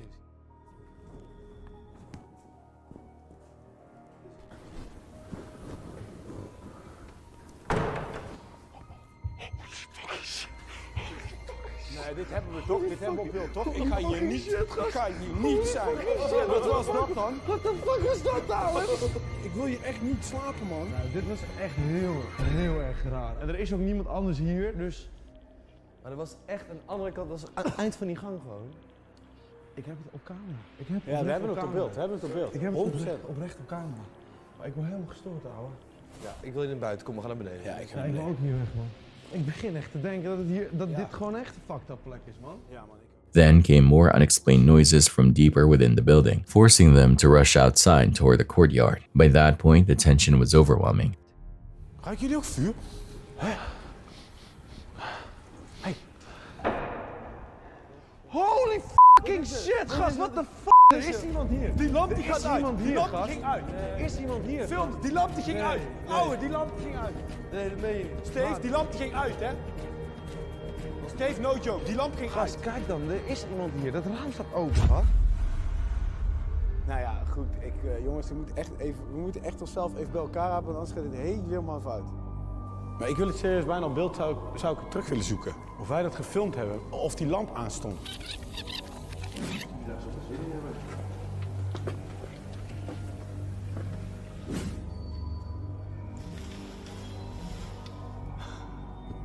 Ja, er is hier iemand in dit kasteel, man. Dat kan niet anders. Wie de fuck is hier nu? Ja, ik word gek, hè? Giel, zeg dat ik gek ben. Ik ben als laatste eruit gegaan, weet ik zeker. Ik liep achter jou aan. Jij liep voor Giel, toch? Oh ja. Ik liep midden en jij liep achter me. Ja, jij ging als laatste. Ik heb die deur niet dicht gedaan, pik. Ik word helemaal paranoia nu. Ben je echt serieus of niet, ook? Want ik krijg nu ook kippenvel, hè? Ja, ik maak toch geen grap. Ik krijg nu echt serieus kippenvel. Ja. Hoezo is deze deur opeens dicht? Dat is hier. Hier zijn we geweest. Oké. Maar kunnen we dit even rewinden of iemand die deur dicht heeft gedaan zo meteen? Ja, hier gaan we. Ja. Steven, kom kijken als geloof ik niet. Ja, je hebt die deur gewoon. Hier lopen we eruit. Kijk, hier, ik film nog die deur hier zo, hè? Hier, ik film dit nog. Nou ja. Wat? Hij doet hem niet dicht. Ik loop gewoon achter Giel aan. Hij heeft het niet dicht gedaan. Zie je? Thomas heeft de deur niet dicht gedaan. Dit is heel raar. Ik kan dit niet verklaren. Stefan admitted he felt an intense sensation of being watched, as though something unseen was tracking their movements through the castle's halls. Moments later, another unexplained disturbance sent them into a panic, finally pushing them past their limits. Ik heb gewoon het gevoel dat iemand ons zit te naaien of zo. Wat? Gozer. Gast, ik ben Stond dat raam open of dicht? Welk raam? Dat raam, waar we het straks over hadden, dat raam, stond het open of dicht? Dat raam, dat stond open. Dat stond open, sowieso. Ga maar kijken. Ja, lul niet aan. Ga maar kijken. Ga kijken dan. Wat is er dan?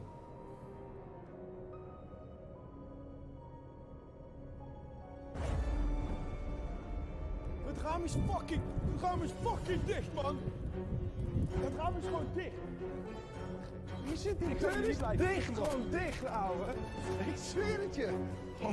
Ik word gek, ouwe. Pak die shit. Ik word toch gek van jou, man. I grab my shit, pak die camera. They fled the property, shaken and unwilling to stay another minute. To this day, none of them can fully explain what they experienced inside Huska Castle, a place many believe holds secrets that were never meant to be uncovered. What did the kids say when anger is justified? Valid crash out? Yeah, you can say that was the case here. Падает нахуй, ёбаный в рот! Падает, блядь! Ебать! Блядь, пизда нахуй! He tried to encourage everyone to hurry up as he saw the kamikaze drone approaching, but before they could, the drone dove, struck what appeared to be a tree behind them, and burst into flames. Crazy things.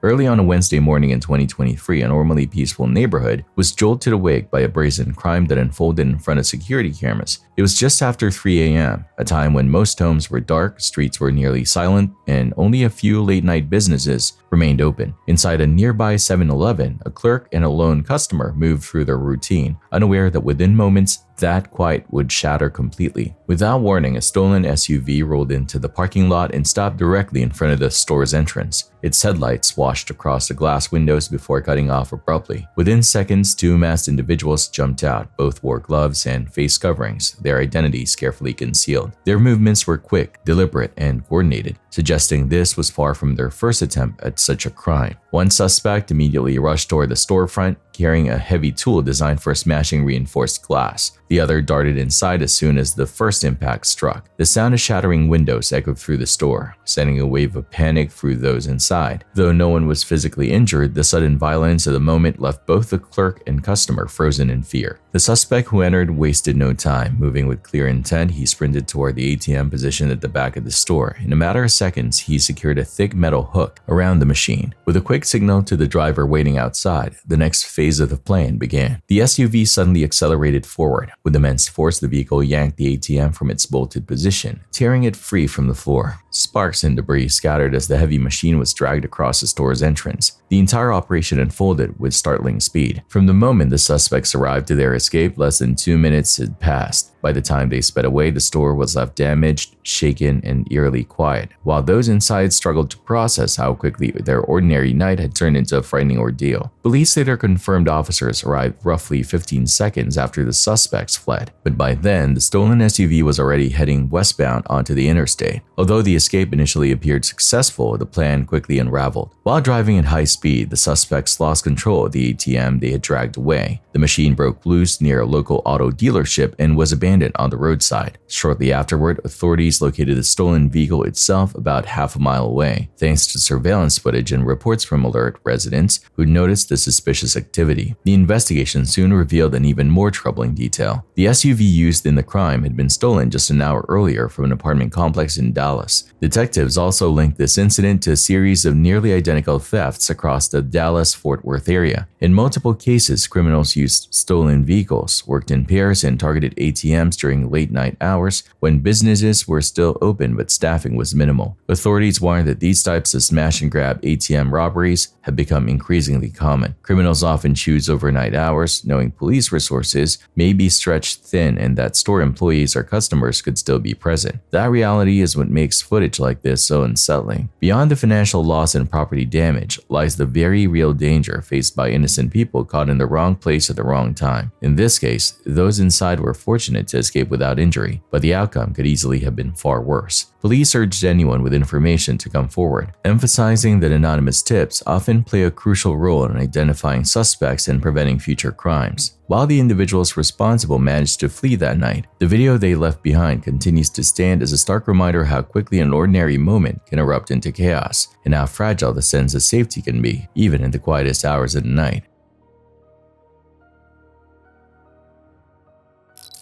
Thanks for watching. Stay vigilant, friends.